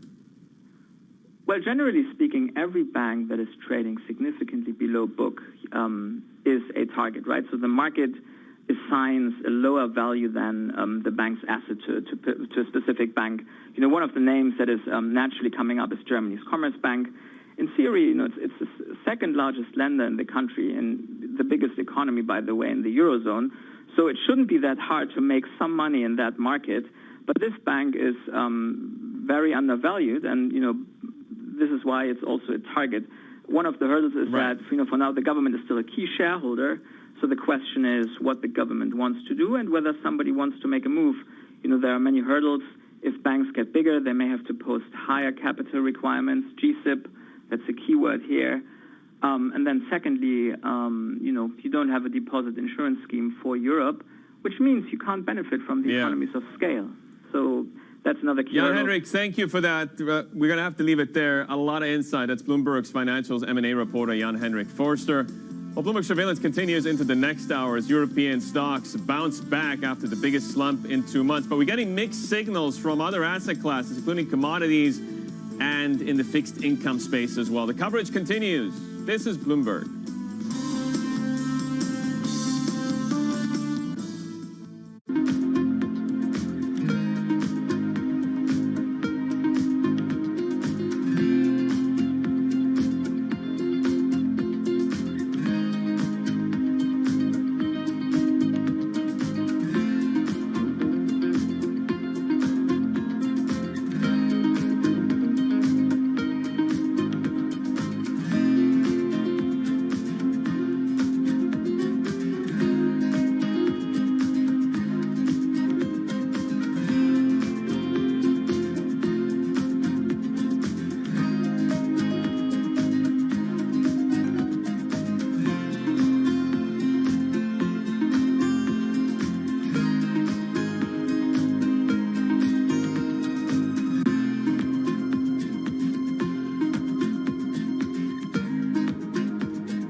another day of risk off across the financial markets. We bring you special coverage of all the price action and implications here on Bloomberg Television.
This morning, call it biohysteria. As the Dow's peak to trough to peak swing, it's near 1,900 points. The 6+% swing, while it sets the NASDAQ 100 near a record high. The dollar weakens, dollar yen 103.38.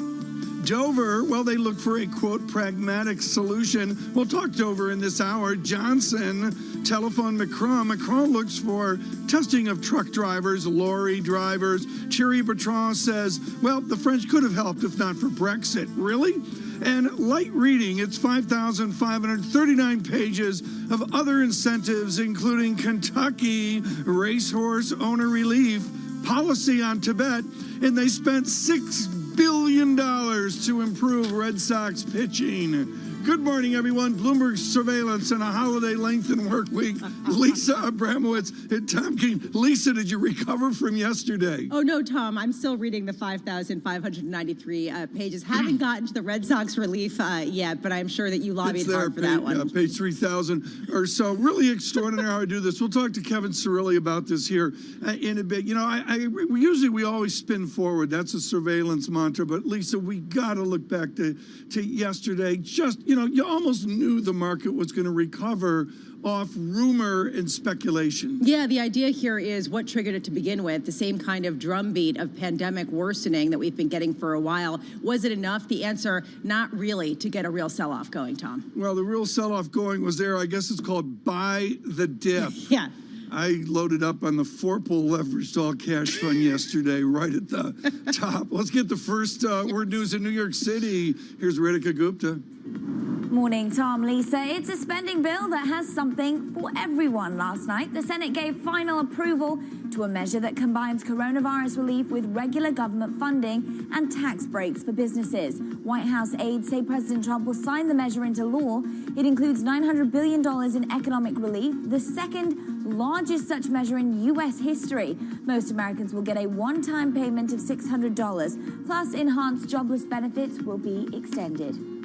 Those cyber attacks are said to have targeted senior officials at the Treasury Department. That's according to Senator Ron Wyden. Alleged Russian hackers accessed Treasury emails, but the extent of the attack isn't known. Meanwhile, IRS data and taxpayer data don't show any signs of attack. Global news 24 hours a day on air and at Bloomberg Quick Take, powered by more than 2,700 journalists and analysts in more than 120 countries. I'm Ritika Gupta. This is Bloomberg. Ritika, thank you so much. Breaking news here, and down goes sterling over fish. This is the United Kingdom's Brexit offer on fish. It had to do with percentages, money, etc. No surprise there.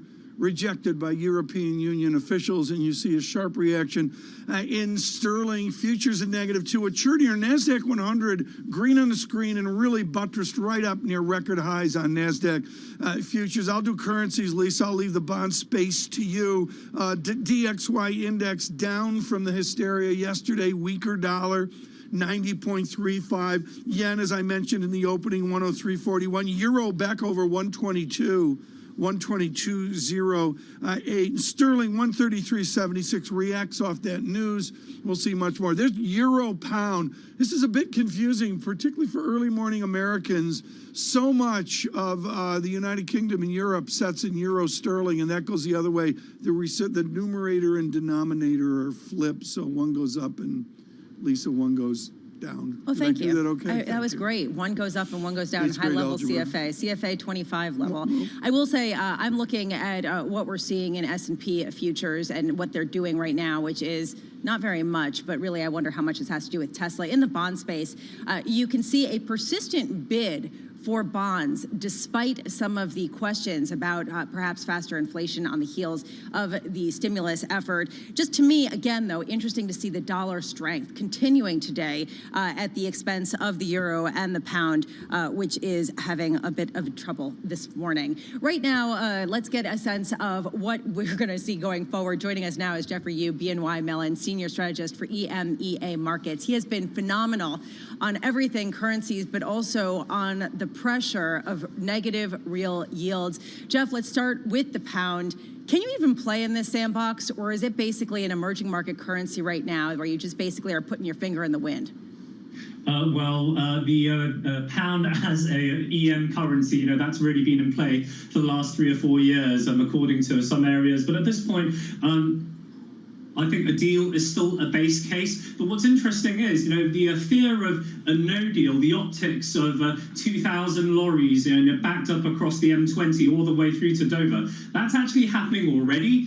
So I do wonder whether the optical impact into the British public, to Europe, is going to be as strong now in the case of a no deal. So what's going to be the marginal impact of that? But bringing that aside, even deal or no deal, the biggest worry is still the state of the UK economy. Maybe a stronger lockdown is coming. We've just seen the borrowing numbers, and we're still talking about fiscal restraint here in the UK relative to the US, where a new spending package is about to be pushed through. So net still not looking too rosy for the UK right now. But one final issue on fish. 10%, that is 10 percentage points is the gap between the EU and the UK right now. 10% of an industry worth barely £1 billion.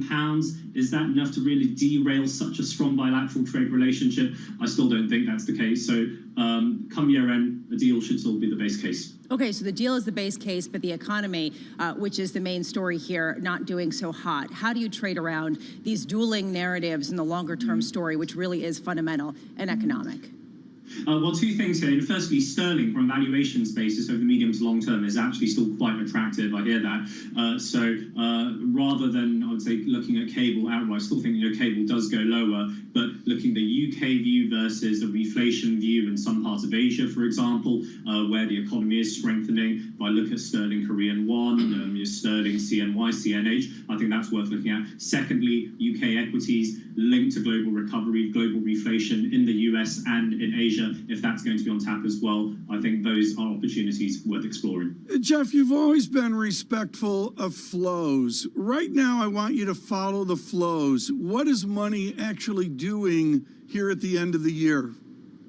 Well, looking at our iFlow monitor, we're looking across asset classes. Money is looking at carry. Money is looking at the areas, where there is a yield, a real yield, to be had, not just in currency terms, but if you can find those bond markets, those equity markets, the dividend yield, that gives you a real return. Those will be the areas which will benefit up ahead. Is it the energy of a 2006 where people are squeezing out every basis point in search of yield? Is there a panic there to really parse and split hairs? I don't think there's that much of a panic yet. There's always this fear of missing out, aspect. But ultimately, there is a fundamental case at this point. If take for example, if you look at the Chinese 10-year CGB yield, it went through 250 basis points over 10-year treasuries. China is actively allowing that, right? So it's not the market pushing for places. The market is sensing opportunity. A lot, though, will still depend on whether Asia can maintain its current trend and reflate. If that's the case, then that's going to be the direction of flow.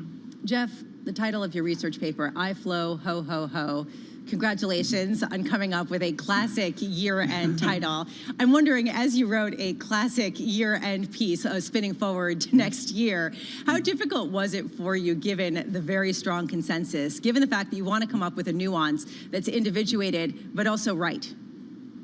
Well, the way we look at things is it's not just about flow, it's about profitability as well, right? So now the next phase is you want to go to the areas where perhaps flow is being a bit stretched, but if the positions are profitable, then these flows are going to continue. On the other hand, I still think the markets are in a cautious mode. They don't want to sit on unprofitable positions. So we want to look at things from a multi-dimensional point of view, be a bit more granular. You want everything to align where there's value, where the flow momentum is still strong, but where the profitability is strong. And that can come through the carry point of view, from currency point of view. That's where the sweet spot is going to be. And we still think there are plenty of opportunities in the market. Okay, plenty of opportunities, and we're going to touch on them in a little bit because we get more time with you, but I do want to get your sense on the consensus call of the year of the euro strengthening and the dollar weakening. Do you think that that could continue, especially in light of the recent lockdown of the UK and some of the concerns over the new virus strain? Yes, we still like the euro stronger, but pace matters a lot more than levels. Take 130 as a target, for example. If you told the ECB, if you told me we can get to 130 towards the end of next year, or even mid next year, I think the ECB will be happy with that. If we get there in, say, 6 or 8 weeks, by the end of February, then we will have a problem. The ECB will absolutely talk it down. That's how FX pass-through works. So pace, much more important than levels, but overall euro, we still like it. Jeff, where's the overplay now? Where's the over bet where you've got all your radar up? Well, if you look at this carry-seeking angle, Asia is still at one point where valuations will have to come into play. So I'm looking at the CNH very, very clearly right now. The key phrase from the PBOC, fairly valued. These two words, 2014, 2015, they started to talk about the renminbi being fairly valued. Case for renminbi to stop strengthening, and that led Asia south, especially towards the second half of 2015 when they botched the revaluation. Those two words. This is really, really important. I think we've got to come back and advance this, in that the one-way bet has been stronger Pacific Rim, led by China. And Jeff, for you're saying, as we saw back to Plaza Accord, there's a point where countries just say, no, we're not going to do it. Right, and the point at which that happens is when the PBOC believes the renminbi is fairly valued, not overvalued, because last time they allowed it to go overvalued, and when you unwind an overvalued currency, it becomes very volatile. So as it approaches fairly valued, that's when they're going to call time on it. Not there yet, but I'm watching that cross. Okay, this is really important, folks. We're going to rip up the script here. Lisa Bramowitz is allowed at her agreement to do the show without John Tarrow. Her agreement here was that we had to rip up the script at least once an hour. We're going to do that with Jeffrey. At least twice an hour, Tom. Sorry, I didn't read the fine print. Yeah, I was it was on too page busy. 4,323. Yes, just before Red Sox pitching $6 billion. We're going to come back with Jeffrey Yu, seriously here, on the great call on the Pacific Rim. Some real question there. It's just too easy of a guesstimate for 2021. Red and green on the screen right now. Any number of ways to go. Look at that headline on Fish. EU says no to the United Kingdom. Balance of power. The Secretary of Commerce. This is Bloomberg. Good morning. Stay with us.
Bloomberg Surveillance. Good morning, everyone. Lisa Bramos and Tom Keene through the morning. It's an Abramathon here as we look at all the different topics.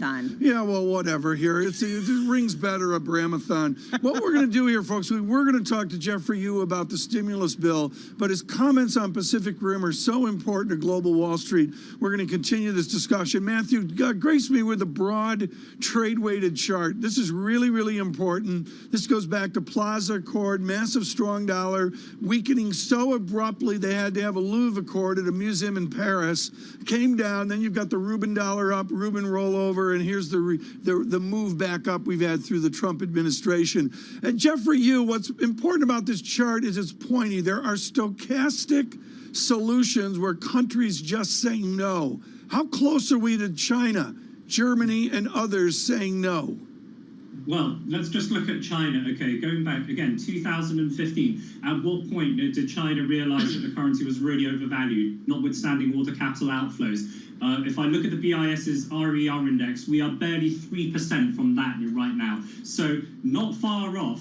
So the dollar maybe 40%, 50% of the basket, which means dollar CNY can still go down through 620, 610, perhaps. And given the services balance is flat, there's no tourism, Chinese are not spending $100,000 a year in US colleges, there's some room there, but the PBOC is monitoring this very, very carefully, so there might not be as much room as the market thinks. How does the fiscal change affect all this? The increased debt, the increased deficit, buttressed up against the leakage of currency movement. How does the fiscal oomph of the moment change things? Well, there are two things here. Firstly, I think China will hope that fiscal change in the rest of the world can actually boost their own assets and currencies and allow some of that natural rotation maybe out of Asia, out of some of the squeezed positions back into the US and Europe. But secondly, China wants to set an ideological difference. China's been talking about fiscal restraint again, and they weren't really that magnificent. They didn't want to go out on a spending binge, pointing out to America, to Europe, they're spending too much beyond their means. So this is the divergence, and I think this is one reason why Chinese bond yields are so high. They're actively trying to restrain things right now. But on the other hand, they need to realize this actually makes Chinese government bonds a lot more attractive, so it's attracting flows as well. It's a delicate balancing act, but one key comment from the PBOC recently and regulators, too much cheap money going into China. They're worried about real estate, and this is where they want to contain things a bit. All right, Jeff, if we're going to be talking about the importance of pointy charts, let's talk about the ability to create them with policy. Does the PBOC have the ability to dampen the yuan's rise? Or is this basically, especially given Tom's question with all the debt that's being taken on, is this something that's more difficult for them now than it used to be?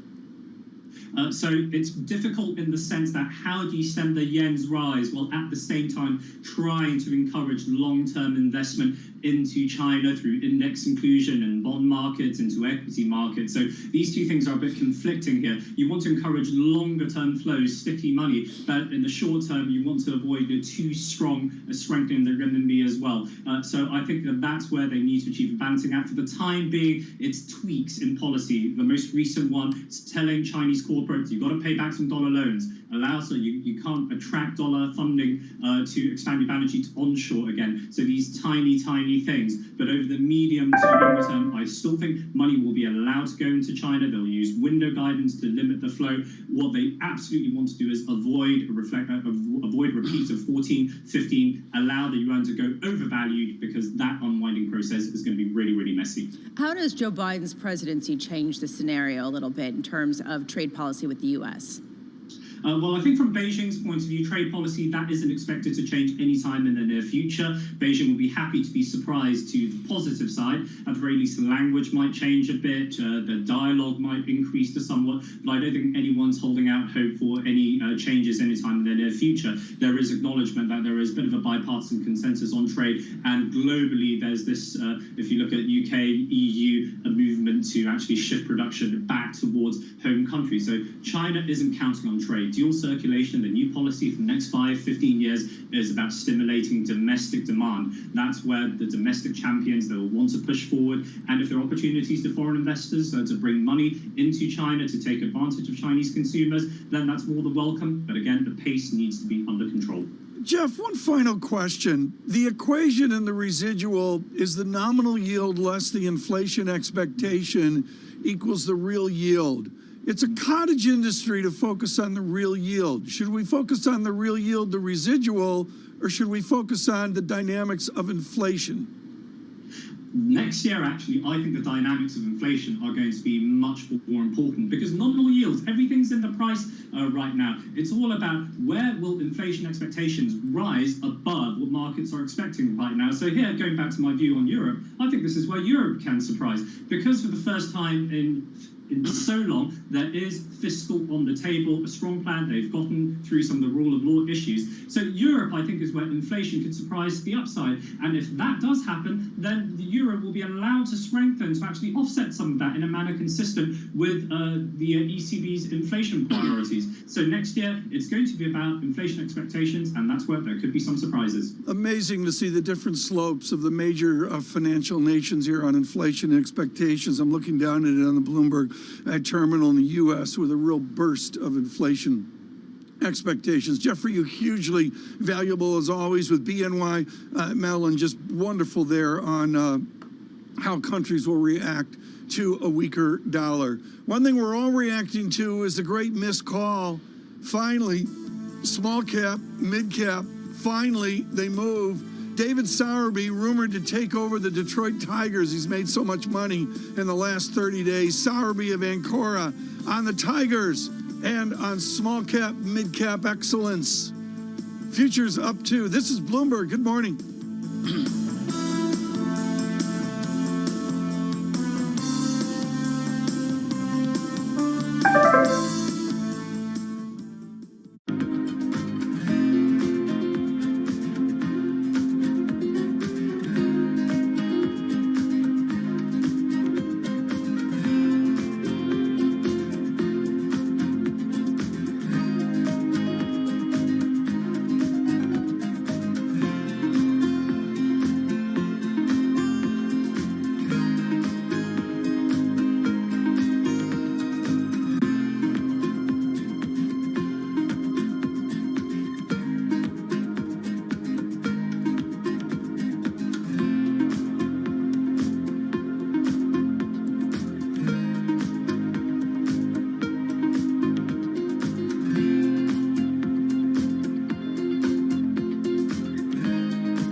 We have some good news in terms of vaccines and a chance to overcome the health crisis, but we are not there yet. We need the fiscal stimulus, and we need it relatively quickly because I can see where the second wave's coming.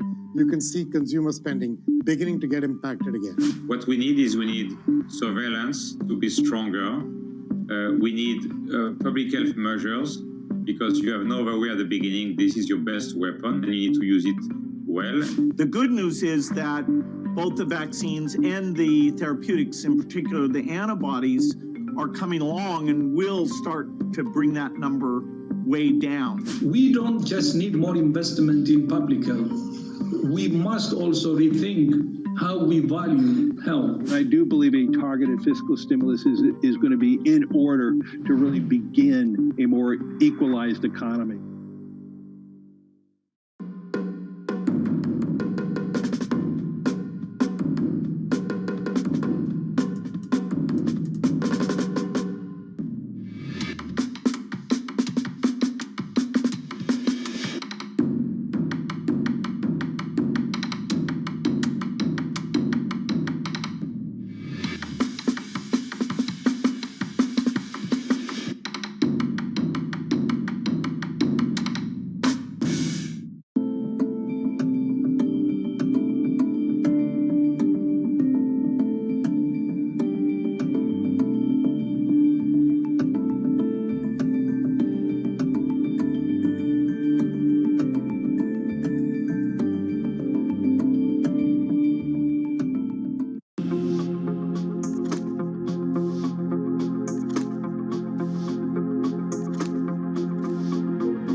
Market that over the past few weeks has made it clear it wants to go higher. It got a little spooked by the idea that geopolitical tensions are rising.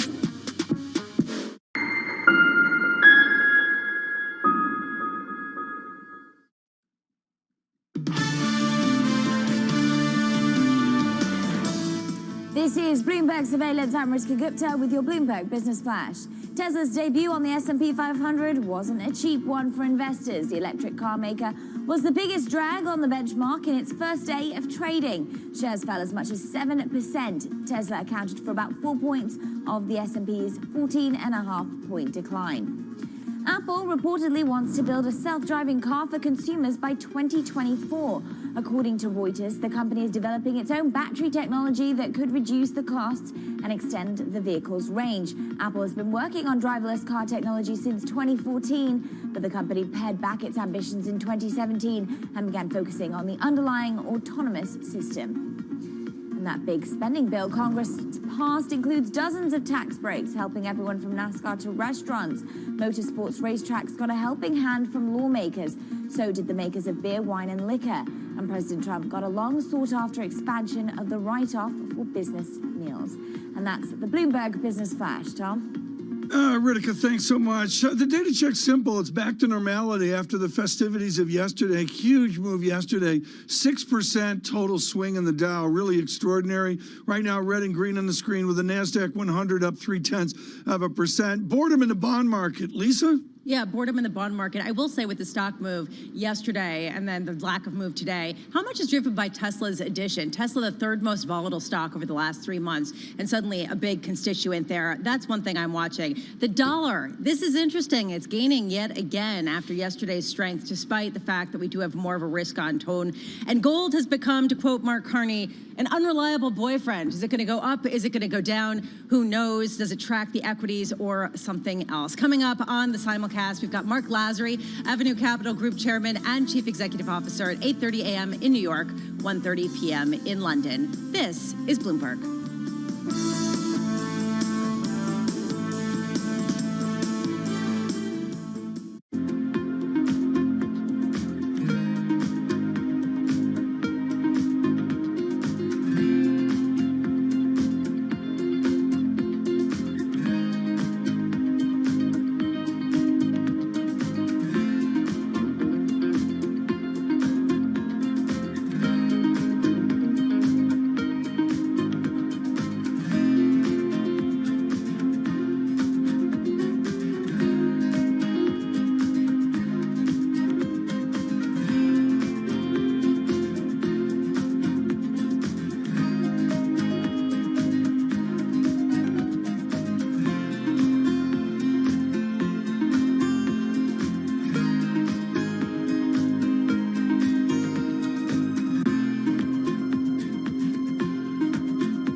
sense of the real-time action. The 10-year yield tumbling now 11 basis points, so continuing in this knee-jerk risk-off feel.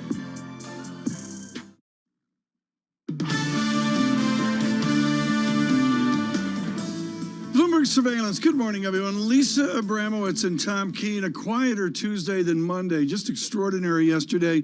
Right now, a churn in the market. And as we were talking to Jeff Yu of BNY Mellon, the dynamics of foreign exchange is a litmus paper of the system, really extraordinary. Sometimes you get lucky, and we got lucky at Bloomberg when one of our founders, Tom Secunda, turned to Paul Sweeney, who I work with on Bloomberg Surveillance every day, and said, "Hey, stupid, hire smart people on the street." We did that, and we do that, and we've done it again. Audrey Child-Freeman has been wonderful at BMO, at JP Morgan over the years, providing foreign exchange strategy, and I'm thrilled to say she has joined Bloomberg Intelligence in charge of the world of the dollar. Now she can get it wrong for Bloomberg directly instead of with other houses. Audrey, thank you so much for joining Bloomberg Intelligence. As you frame up your research for BI, what is your call on dollar? Hey, good morning, Tom. Thanks for the intro.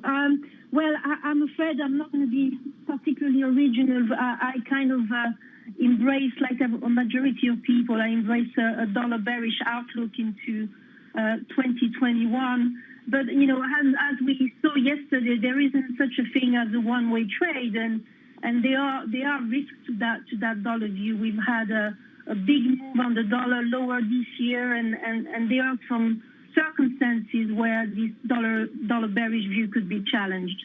What does it mean for commodity currencies? Bank of Montreal is so good at this, where you had your shingle out for years. You see loonie really move strongly here for any number of reasons, but on dollar CAD or things like it, what does dollar weakness mean for these commodity nations?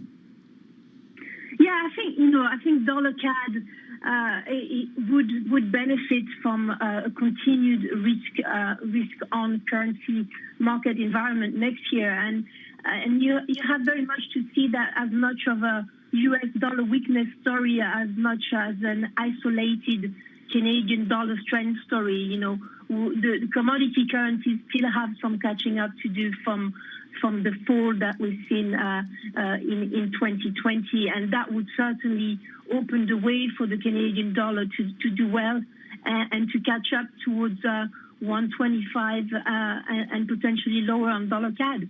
Audrey, so much of the dollar's weakening has been driven by this idea of a reflationary environment worldwide. How much does the $900 billion fiscal support package passed in Congress yesterday add to that conversation? Does that help the risk-off move, or does that give a sense of strength to the dollar because this could potentially strengthen the U.S. economy? Well, I think yesterday it was very much a bit of a mixed day for the currency market and for the market in general. We started the day very much on a risk-off mood globally, and that was driven by the very bad news that we had from the UK on the virus front over the weekend, plus the returning concern about the no-deal Brexit outcome. So very much of a specific European-driven underperformance, and the dollar was doing very well on the back of that. But I think in the afternoon session, we kind of got the better news out of the U.S. fiscal front, and we're still in the kind of frame of mind where you have, relief from the U.S. fiscal situation, and you're right, that kind of helps the U.S. growth story. But we're still at a stage where, a recovery in the U.S. economy is good for risk appetite, and that's actually negative for the dollar. The story where a strong U.S. economy will become more of a dollar bullish will come later on, and I think it's probably more of something we'll have to think about maybe in the second half of 2021 or maybe in 2022. At some point, the stronger U.S. recovery story starts to question the low for long yield story from the U.S., and that's an important element in being dollar negative. And that's when you start to think, well, how much longer can we run this dollar bearish view for? But I don't think we're there just yet. There's a lot to unpack there as far as the future goes. Let's talk about the here and now. And you talked about how a bit of the recent dollar strength has been driven by European weakness because of Brexit, because of the virus strain that has accelerated the pandemic. How much more does that have to go? Does sort of the euro have to go lower? Does the pound have to go lower based on some of these recent developments? Well, I think the price action is still quite resilient for European currencies because, yesterday we saw that big move lower in the morning session, but we came back very quickly. Even on cable. I mean, look at cable today. We're back at nearly 134, even though, by the way, we just had a headline suggesting that the latest offer on fishing has been rejected by the EU. So as per now, we have 8 days to go, and we still don't have, an option for Brexit solution. But I think the market is still trading under the working assumption that some kind of a last-minute deal will be found. And even though I would embrace that view, I just kind of feeling more uncomfortable by the day with holding that view simply because we're running out of time. And in Europe, in the past 24 hours on the European side of things, we saw a little bit of a taste of what may to come on a no-deal Brexit situation with disruption at the border. Not good at all for European assets. I want to go back to something you said that's really, really important, is that we watch as we come off some form of catharsis. We clearly had news-affected catharsis yesterday, and with a vengeance, all the asset classes came back. Away from FX, what does that signal for debt? What does that signal for equities? Well, I think, at the moment, it's very much a one view. And depending on whether you believe that this return in risk appetite, this let's get over the virus issue, the vaccination deployment will be effective, the economies will go back to some kind of normality in the course of 2021. If you buy into all those arguments and all those working assumptions, you still buy into the long equity view and dollar bearish view. And yesterday morning we had a bit of a pullback, but it's normal. We've had such a strong run, and there's still so much uncertainty around that. Well, you're bound to see pullbacks. And the one other thing that I also want to mention is that we're getting into year end, so there's no volume. And the price action will be exacerbated. Well, this has been wonderful. Audrey Child-Freeman, thrilled you've joined Bloomberg Intelligence, Chief G10 FX strategist for all the Bloomberg platform worldwide. Right now, in New York City with our first word news, here's Ritika Gupta. Thanks, Tom. Now it's up to President Trump. White House aides say the president will sign a giant spending bill that combines coronavirus relief, regular government funding, and tax breaks for businesses.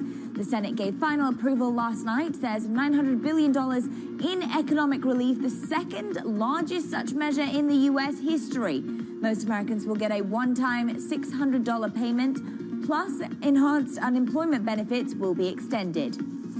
In Texas, coronavirus hospitalizations surpassed 10,000 for the first time in 5 months. The second largest state in the U.S. is struggling with the latest wave of infections.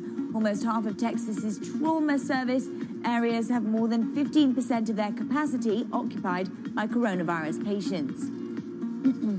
And the number 2 Republican in the Senate is downplaying any potential changes to the Electoral College results.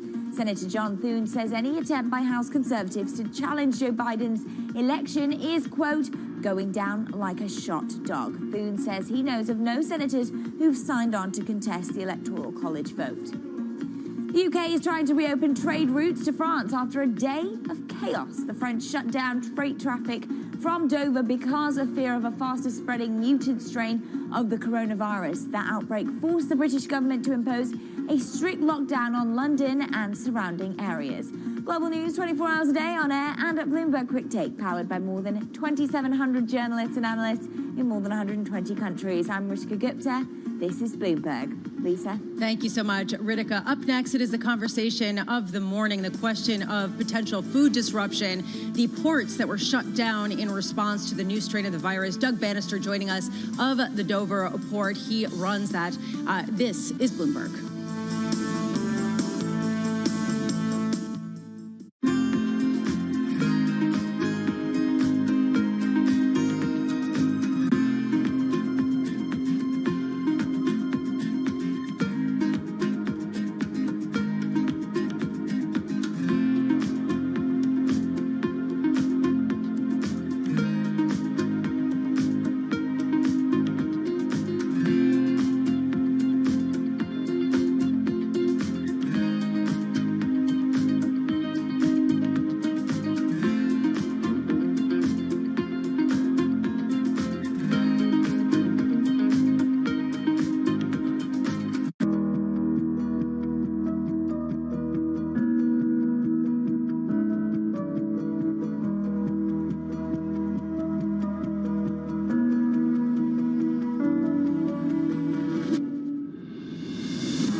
I think what we've seen during this period of time is that communicating via video is not a fad.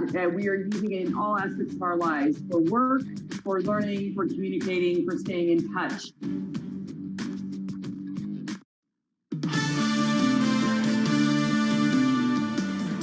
So it was an excellent conversation with the French president. He stressed he was keen, I would say, to sort it out in the next few hours if we can, and our teams will be working on it flat out. And if we can get a result, then that would be great. But we'll do it as fast as we can. These delays only apply to a very small percentage of food entering the UK, and as British supermarkets have said, their supply chains are strong and robust, so everyone can continue to shop normally. The heat of the moment for the Prime Minister of the United Kingdom, an extraordinary day yesterday, and of course the images that we all saw out of Kent and out of the port of Dover of lorries of trucks backed up for miles and miles. We go to the authority this morning, Douglas Bannister. He is the Chief Executive Officer of the Port of Dover after tours of duty in Jersey. He is truly a pro on port logistics. We're thrilled that Mr. Bannister could join us this morning. Doug, let me start with the basics here, not back to 1066 and the Norman Conquest and the importance of your Dover, but simply, what is on all those trucks lined up down the highway?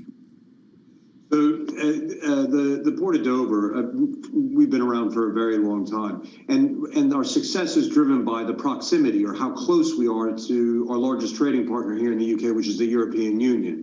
And what we provide is a just-in-time trade conveyor belt type service with our ferries going back and forth, each one doing 5 round voyages in a day. It's a tremendous amount of capacity and resilience for the entire UK supply chain. It is a system that works. It is back and forth between Macron of Johnson, Thierry Bertrand of France makes clear if there wasn't Brexit, this would get fixed. What is your estimation of when we'll see a pragmatic solution?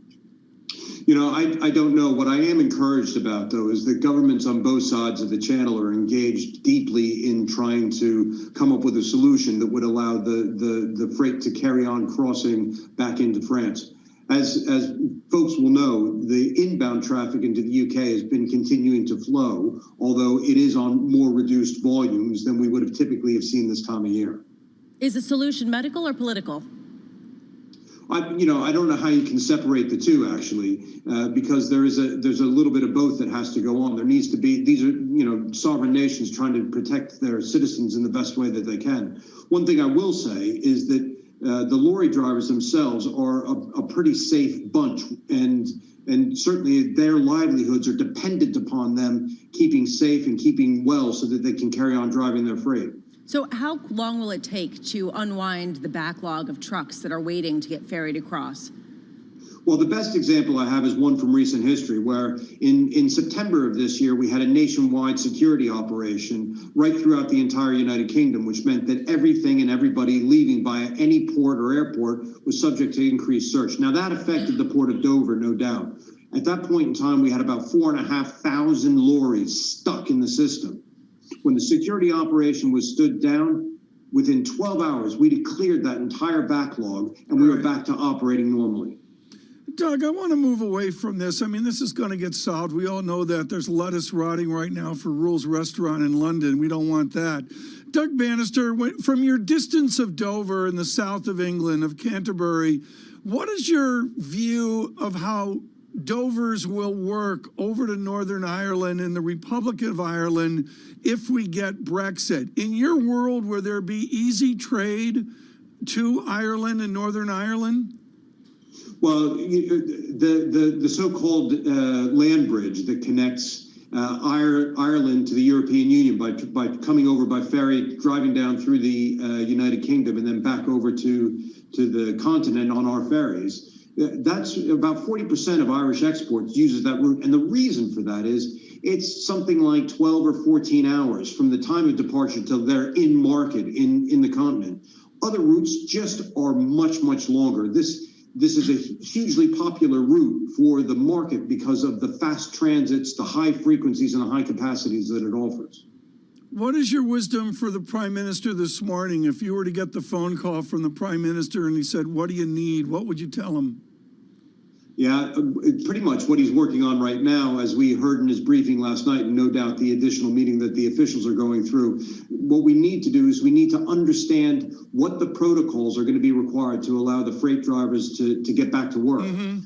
Now, we certainly during the first lockdown that we experienced back in March and April, then the lorry drivers themselves had been exempt. Now, no doubt, new information comes out and the situation changes, but ultimately, for the continued prosperity of the nation, the society here in Britain, and to make certain that traffic continues to flow for both consumers in Britain and the British exporters, to get this moving again is really important. Doug Bannister, one final question, if we could, in your incredibly busy day, and that is the history, the baggage here of Dover to Calais, Dover to Dunkirk, in all, is so immense. Now we have Macron and Johnson going back and forth.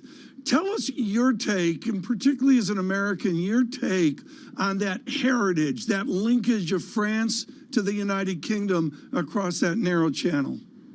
Well, I'll tell you what, it's not many times that somebody gets to run a company that's 400 years old, but that's what we are here in Port of Dover. And, over the centuries of operation, we've had challenges and we've had disruption. But the one thing that is certain is that the geographic proximity to the largest market, and we are also adjacent to probably the busiest shipping lane in the world. This is a hugely successful and highly productive operation that has been tuned and honed over a great many years. And now we're at a position where we can continue to provide this awesome service to the nation of Great Britain. Doug Bannister, thank you so much for joining us. An incredibly busy day for him. The Chief Executive Officer of the Port of Dover, this to the southeast of England. Red and green on the screen, absolutely flat on S&P 500. NASDAQ 100 giving us that tech lift this morning ever so fractionally. I'd also look at gold, 1878 the ounce. We shall look from the lower left to the upper right on gold, and that can only mean Dennis Gartman. I got a couple emails. Yes, I will start with gold with Gartman. He's had an extraordinary year of gold in yen and gold in euro. Gartman in the 6 o'clock hour. This is Bloomberg.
It's really a reminder, isn't it, just how sensitive the markets are to any commentary about trade. We did see some pressure on the yuan, we did see some pressure on the futures. That is now being reversed.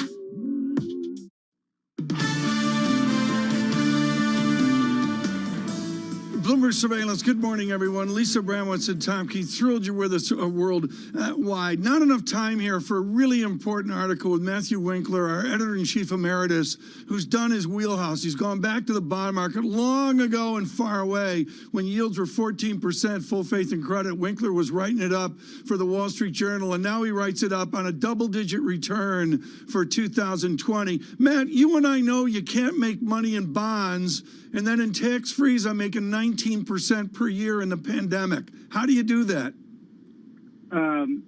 Fear and greed, those two wonderful opposites, is really the answer. There was, you could say, coming into the year, a lot of greed in the bond market. Yep. Things were, people said, priced to perfection, which is always dangerous.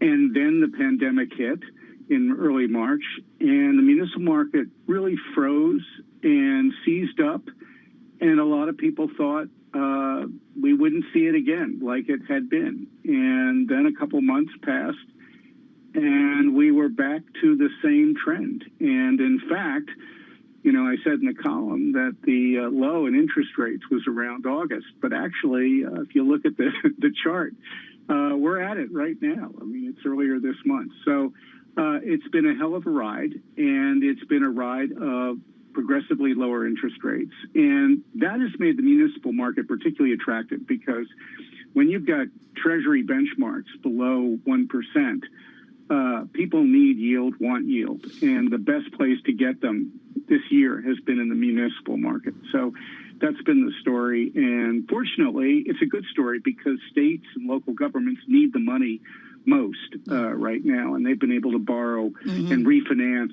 particularly all through the pandemic, which, as you know, is resurgent.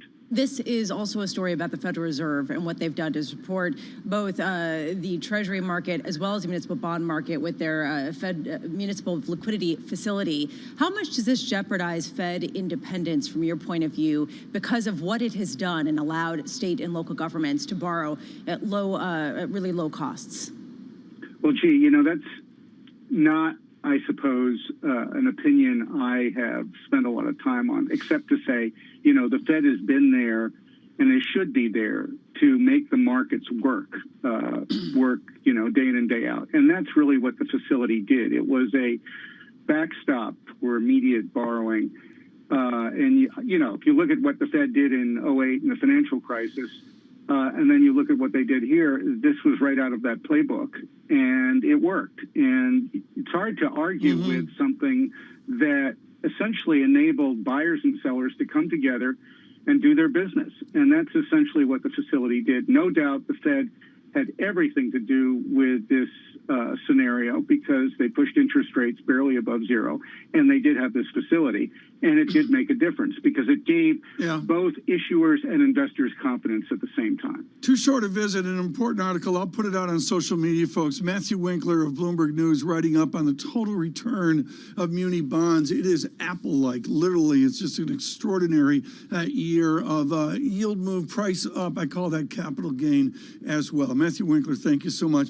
Lisa, it's a quieter day than yesterday, but nevertheless very informative. That was interesting discussion with Mr. Bannister from Dover. Yeah, talking about how the resilience of the ports will remain. I got to say, looking at this market, the churn is interesting to me, given the fact that we're actually getting news, Tom. We actually got a stimulus package that everybody was waiting for. We actually have more of a sense of the vaccines, and yet people really quiet today. Yeah, I would look at NASDAQ 100 buttress right up at highs. It's a 0.3% move. These are little moves, but nevertheless, with that recovery yesterday that we saw in the market, we've really come back. How much of your cash did you rotate into Tesla? Tesla, and I didn't do any Tesla. That's like in the SPX. That's like a roulette wheel. As I said, you know, about 7 a.m. yesterday, I, you know, got the phone out and moved into the Forpal leveraged all cash fund. Quintuple leveraged cash. It's safe. It's safe. Speaking of safe, finally, small cap, mid cap. Move on. David Sowerby, an important discussion on what you missed in 2020. Stay with us. This is Bloomberg. Good morning.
This is Bloomberg Best, your weekly review of the most important business news, analysis, and interviews from Bloomberg Television around the world. Ken Burns, welcome to Bloomberg Big Decisions. We have always been a mixture of things.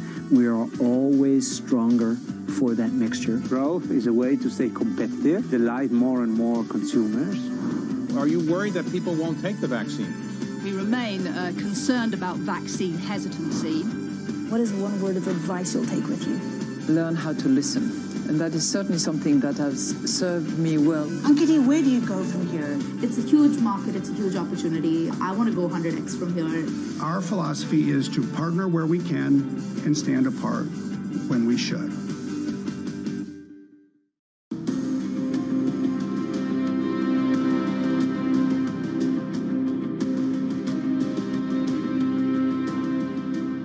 How have you changed as a leader since that day in 1993 when you joined Roche? You develop over time, and it's a series of experiences which hopefully make you a better leader.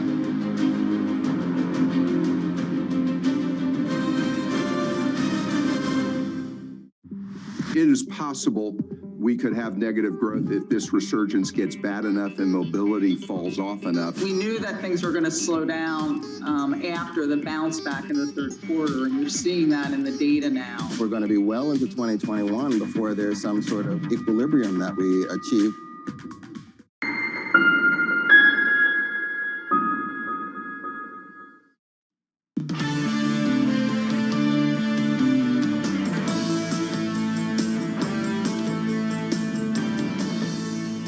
This morning, call it biohysteria as the Dow's peak to trough to peak swing. It's near 1,900 points, a 6+% swing.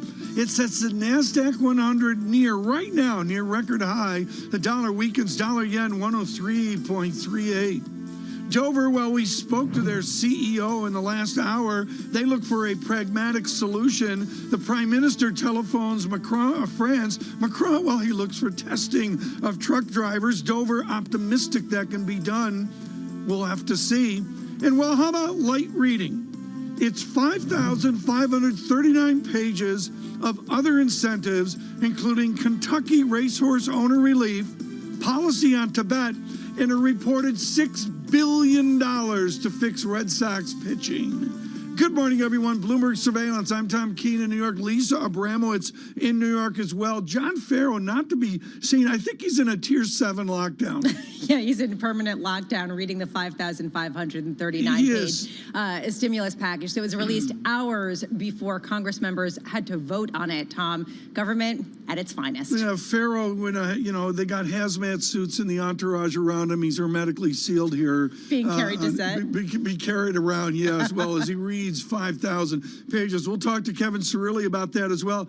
Lisa, we've got to talk about what we learned from Jeff Yu, what we learned from Audrey Freeman, Child Freeman, and that is the basic idea of the turmoil yesterday and what a rapid recovery across all asset classes. A true test of buy the dip and how powerful it is and how much money there is that's just looking for an entry point, including one Tom Keene, who has gone quadruple leverage It's like Ace Greenberg, the late one. I got buy tickets over here, and they're just sitting there looking for the right point. Oil barrels. We are thrilled. Yeah, we are thrilled you're with us here. Dollar weaker, 90.20. We'll get to the data here in a moment. Right now, the first word news in New York City. Here's Ritika Gupta. Morning, Tom, Lisa. It's a spending bill that has something for everyone. Last night, the Senate gave final approval to a measure that combines coronavirus relief with regular government funding and tax breaks for businesses. White House aides say President Trump will sign the measure into law. It includes $900 billion in economic relief, the second largest such measure in U.S. history. Most Americans will get a one-time payment of $600, plus enhanced jobless benefits will be extended. Those cyber attackers are said to have targeted senior officials at the Treasury Department. That's according to Senator Ron Wyden. Alleged Russian hackers accessed Treasury emails, but the extent of the attack isn't known. Meanwhile, IRS data and taxpayer data don't show any signs of attack. And Joe Biden says the Trump administration deserves some credit for the government program that speeded up vaccine development. The president-elect made the remarks whilst receiving a vaccine shot in Delaware. Biden joined Vice President Mike Pence and other political figures who've gotten the vaccine in an attempt to boost public confidence. And it's another setback in post-Brexit trade talks. The European Union has rejected the UK's latest offer on fishing rights. The UK proposed that the EU reduce the amount of fish it catches in British waters by about a third. Last week, the UK had insisted on a 60% cut. Global News 24 hours a day on air and at a Bloomberg Quick Take, powered by more than 2,700 journalists and analysts in more than 120 countries. I'm Rishka Gupta. This is Bloomberg. Tom? Ritika, thanks so much. Let me get to the data quickly here. Red and green on the screen. That's all you need to know on the equity markets. The VIX out to 31-ish yesterday, back down to 24.72. That really shows the abruptness in right now in 0.44 points. I think that'll do better here through the morning. Dollar, I guess I can look at sterling 134.38, Lisa, and also euro 122.27. Stronger euro over the last 12 hours. Yeah, the lack of direction really what stands out. The buy the dip mentality, this feeling of sort of a churn before year end after an amazing year. I'm interested in the dollar gaining, strengthening yet again after that bill was passed yesterday. A question of whether this really is dollar strength, Tom, or whether this really more is European weakness in comparison given what's going on over there. Managing the message of 5,000 plus pages, a pro at that is a gentleman from Illinois. Let's listen to Dick Durbin. There'll be a relief for millions of Americans by extending unemployment benefits, at least, I'm looking for the final language, 10 or 11 weeks. Also making almost $300 billion available in loans to businesses, which I think is going to mean survival for some of these businesses, literally. More money for the logistics of the vaccination campaign, help for the schools. The gentleman from Illinois with David Weston yesterday. Right now, Kevin Cirilli, our chief Washington correspondent. Somebody out on Twitter, Kevin, mentioned that all 7 Harry Potter volumes are not as thick as 5,000 plus pages. What is the why here? Why is a stimulus bill 5,500 pages? Washington did a farewell address that was a little shorter. Let's keep the esteemed, acclaimed J.K. Rowling's Harry Potter out of this. Okay, let's not sore spot here. I grew up with that. I mean, that's sacred that says text. A lot, Kevin. Okay, I will say, based upon the conversations that I had yesterday, I mean, look, this is an incredibly important bipartisan win, Tom, for Republicans and Democrats. As Senate Majority Leader Mitch McConnell and his political orbit increasingly nervous about the outcomes of Georgia and the leverage that would give him. Ditto for Speaker of the House Nancy Pelosi and a shrinking Democratic majority. And so ultimately the politics colliding and dare I say, based on my reporting, outweighing the pressure that American families across the country were feeling. And we should note that those $600 checks could go out and hit people's bank accounts as early as next week. Well, with all your reporting, Kevin, what is the timeline of this? When does the benefit of this 5,000 pages drift away? Is it March? Is it July? Is it 2022? March, and March, it will only create further, because that's when the unemployment benefit enhancements are set to expire. It will only create a further cliff, so to speak, for President-elect Joe Biden once he is sworn into office to begin negotiating on another round of economic relief that he wants to push through. The leverage points here for the Republicans, liability protections. For the Democrats, it's state and local aid. Here's where it gets interesting. The last-minute policy fight that Senator Pat Toomey, the Republican from Pennsylvania, was involved in about the money and the $400+ billion worth of money that was sent back from the central bank, from the Federal Reserve lending facility programs. They put a clause in this 5,500-page bill that would exempt lawmakers and the incoming administration from having a clone of those type of facility programs. Why is that important? Because that was an avenue that Democrats were looking for to fund state and local governments. So this Fed lending facility program issue is going to intensify in the next 3 months. Yeah, it really calls into question the independence of the Federal Reserve. I want to shift forward to what you were talking about and hinting at, which is that Joe Biden is looking at this as a down payment for an additional round of stimulus early next year. Stephen Mnuchin taking a very different tone yesterday when he passed this bill, saying that it would get us through this crisis. Can you talk about the battle lines being drawn about additional stimulus among Republicans and Democrats? Absolutely. Look, From the Republicans that I spoke with yesterday, they're looking at a $27 trillion debt that they feel has to be at some time taken into account. Now that this stimulus is over, you're going to hear more people talking about too much spending. Secondly, on the issue of Secretary Mnuchin as well as Senator Toomey, they're looking at the central bank and saying that the Fed should be the lender of last resort and not the lender of first resort, which was what their apprehension was in terms of the negotiations within the last week. But I think from a broader standpoint, President-elect Joe Biden, in terms of what he has been pushing for with infrastructure, not just roads and bridges, not just in terms of workers' rights protection programs that we saw expanded. I'm going to keep comparing him to Roosevelt and FDR with Harry Hopkins because I think it gets to the broader standpoint of digital infrastructure, and the digital infrastructure in relation to solar wind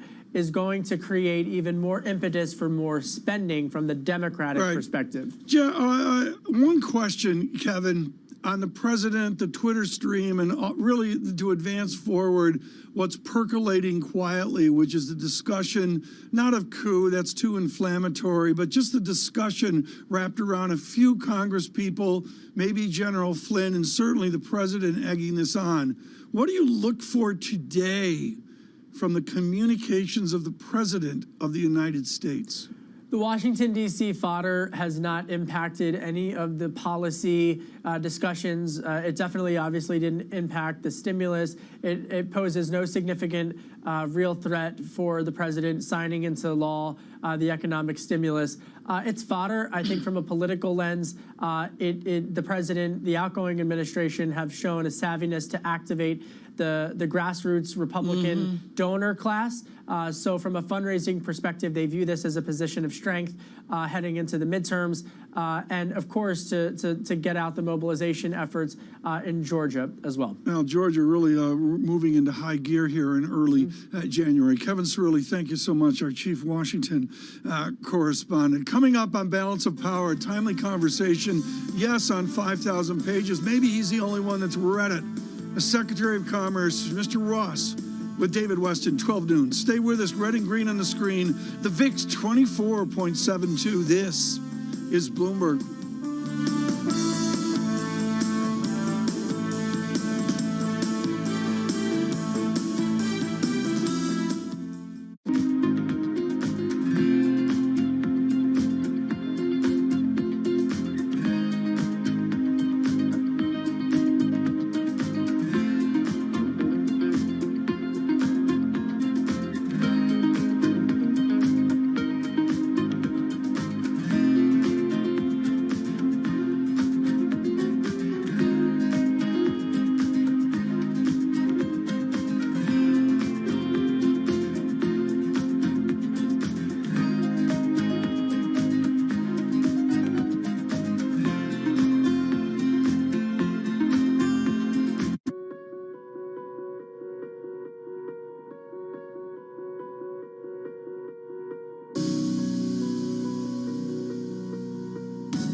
We explore the trends, investments, and competition of the European ETF industry. Join us on Bloomberg ETF IQ Europe. I'm David Weston. Bloomberg Television is reinventing one of the most iconic brands in financial television for a new audience. Join me to see the news program for the clever investor. This is Bloomberg Wall Street Week.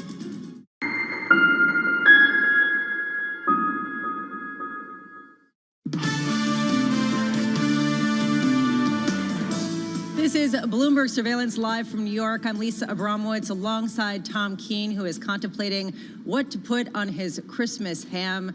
What do you put on your Christmas ham, Tom Keene? I'm going with an orange trend this year. I'm working on fancy French cuisine, and it's going to be like an orange theme. That Bill's very particular.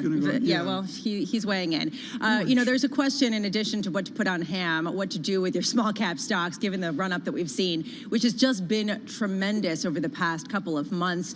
And the question really is, how much further does it have to go? When does the economy have to actually catch up with the market? David Sowerby has been tracking this for years, back at Loomis Sales when he was head of the investment, one of the members of the investment committee, now currently managing director and portfolio manager at Ankara over in Michigan, although currently about to head south for some warmer weather. David, what is your sense of small cap stocks going forward at this point? How much ammunition they have left after the run up that we've seen since the end of October? I think we're top of the third inning, Lisa. The inflection point really took noticeable shape on September 1st. But if we look forward, small cap stocks on a free cash flow and a price to sales basis trade at some of their most attractive valuations in 4 decades. That if you and I are going to have this conversation in the middle of 2021, we'll see small cap cash flow growth between 25 to 30% year on year. That's all positive when real GDP is above 3%, and it's probably going to be above 4%. That's a good macro backdrop. So you've got the combination of cash flow growth, valuation, and a macro economy that I think makes it top of the third inning for a rotation that I saw take big noticeable shape since September 1st. Top of the third inning. All right, David. Well, here I'm looking at a Russell 2000 that has gained 28% since the end of October alone. I mean, just to give you a sense of how much we've run up here. And yes, we are going to see earnings accelerate next year, but how much has been priced in, especially at a time when these companies have incurred record amounts of debt and are struggling to cover the interest payments in some cases? Well, that's I think the right question on the pushback, which is there a liability still for small cap stocks? And one challenge they do face is that their free cash flow margin still is below that of their large cap siblings. That I think still has room for improvement that we'll see unfold next year. But you're right, the market has probably gotten ahead of itself. Sentiment, which I watch very closely, has gotten very euphoric in the last 2 or 3 weeks. That likely means that we'll have a bit of a pause here. But when you look to 2021 and you say that returns are likely to be more muted, and how do you still have the opportunity to generate low double-digit returns next year? It's going to be in a market that favors the small cap investor, and I think favors that investor who leans towards value-oriented stocks. David, John Farrell emails in. Thank you, John, for watching this morning from your hermetically sealed Tier 7 lockdown. But John emails in, and of course, we always have to mention, folks, when one of our good guests mentions, say, the third inning of any rally, we have to translate that into football. That would be about the 31st minute of a soccer game. David Sowerby, when I look at small cap, when I look at the leg up here, it comes down to corporate action. What are executives of small cap going to do? Are they going to look for mergers and acquisitions? Are they going to look out after this lift? Are they going to make some stupid decisions? Well, if I grade capital allocation across the economy, Tom, 2020, I give it an A-. The stimulus package, not to divert there, probably about a B-. Companies are still quite judicious with their capital. And I think in the case of small cap stocks, it's going to be the case of, do they answer the phone when there are more inquiries of, is their company up for sale? Right. Well said. Well, what's going to happen? I mean, you're expert at this. Are we going to go into a frenzy? I think we'll see merger and acquisition activity pick up meaningfully, the same way I saw it firsthand in the year 2000 when people, I remember quite well, Wall Street strategists telling me in 1999 that small caps were living the big lie that they weren't going to outperform large cap stocks. We've seen that unfold yet again in the last few months, and we'll see, I think, acquisition activity pick up. We'll see dividend payments be resurrected. They certainly fared much better than people thought back in March. And yes, we'll see more share repurchase combination. I mean, Lisa, I can't say enough how important it is what Mr. Sowerby said, and that flat on their back small caps finally get a pop, and boards and executives act to that big lift, and often it's cash out in some way or another. Yeah, and we are expecting the M&A wave that we've seen accelerate throughout the year, continue to accelerate through 2021. David, I just want to wrap up with a question that I've had for a while, which is we've seen the Russell 2000 of small cap stocks gain more than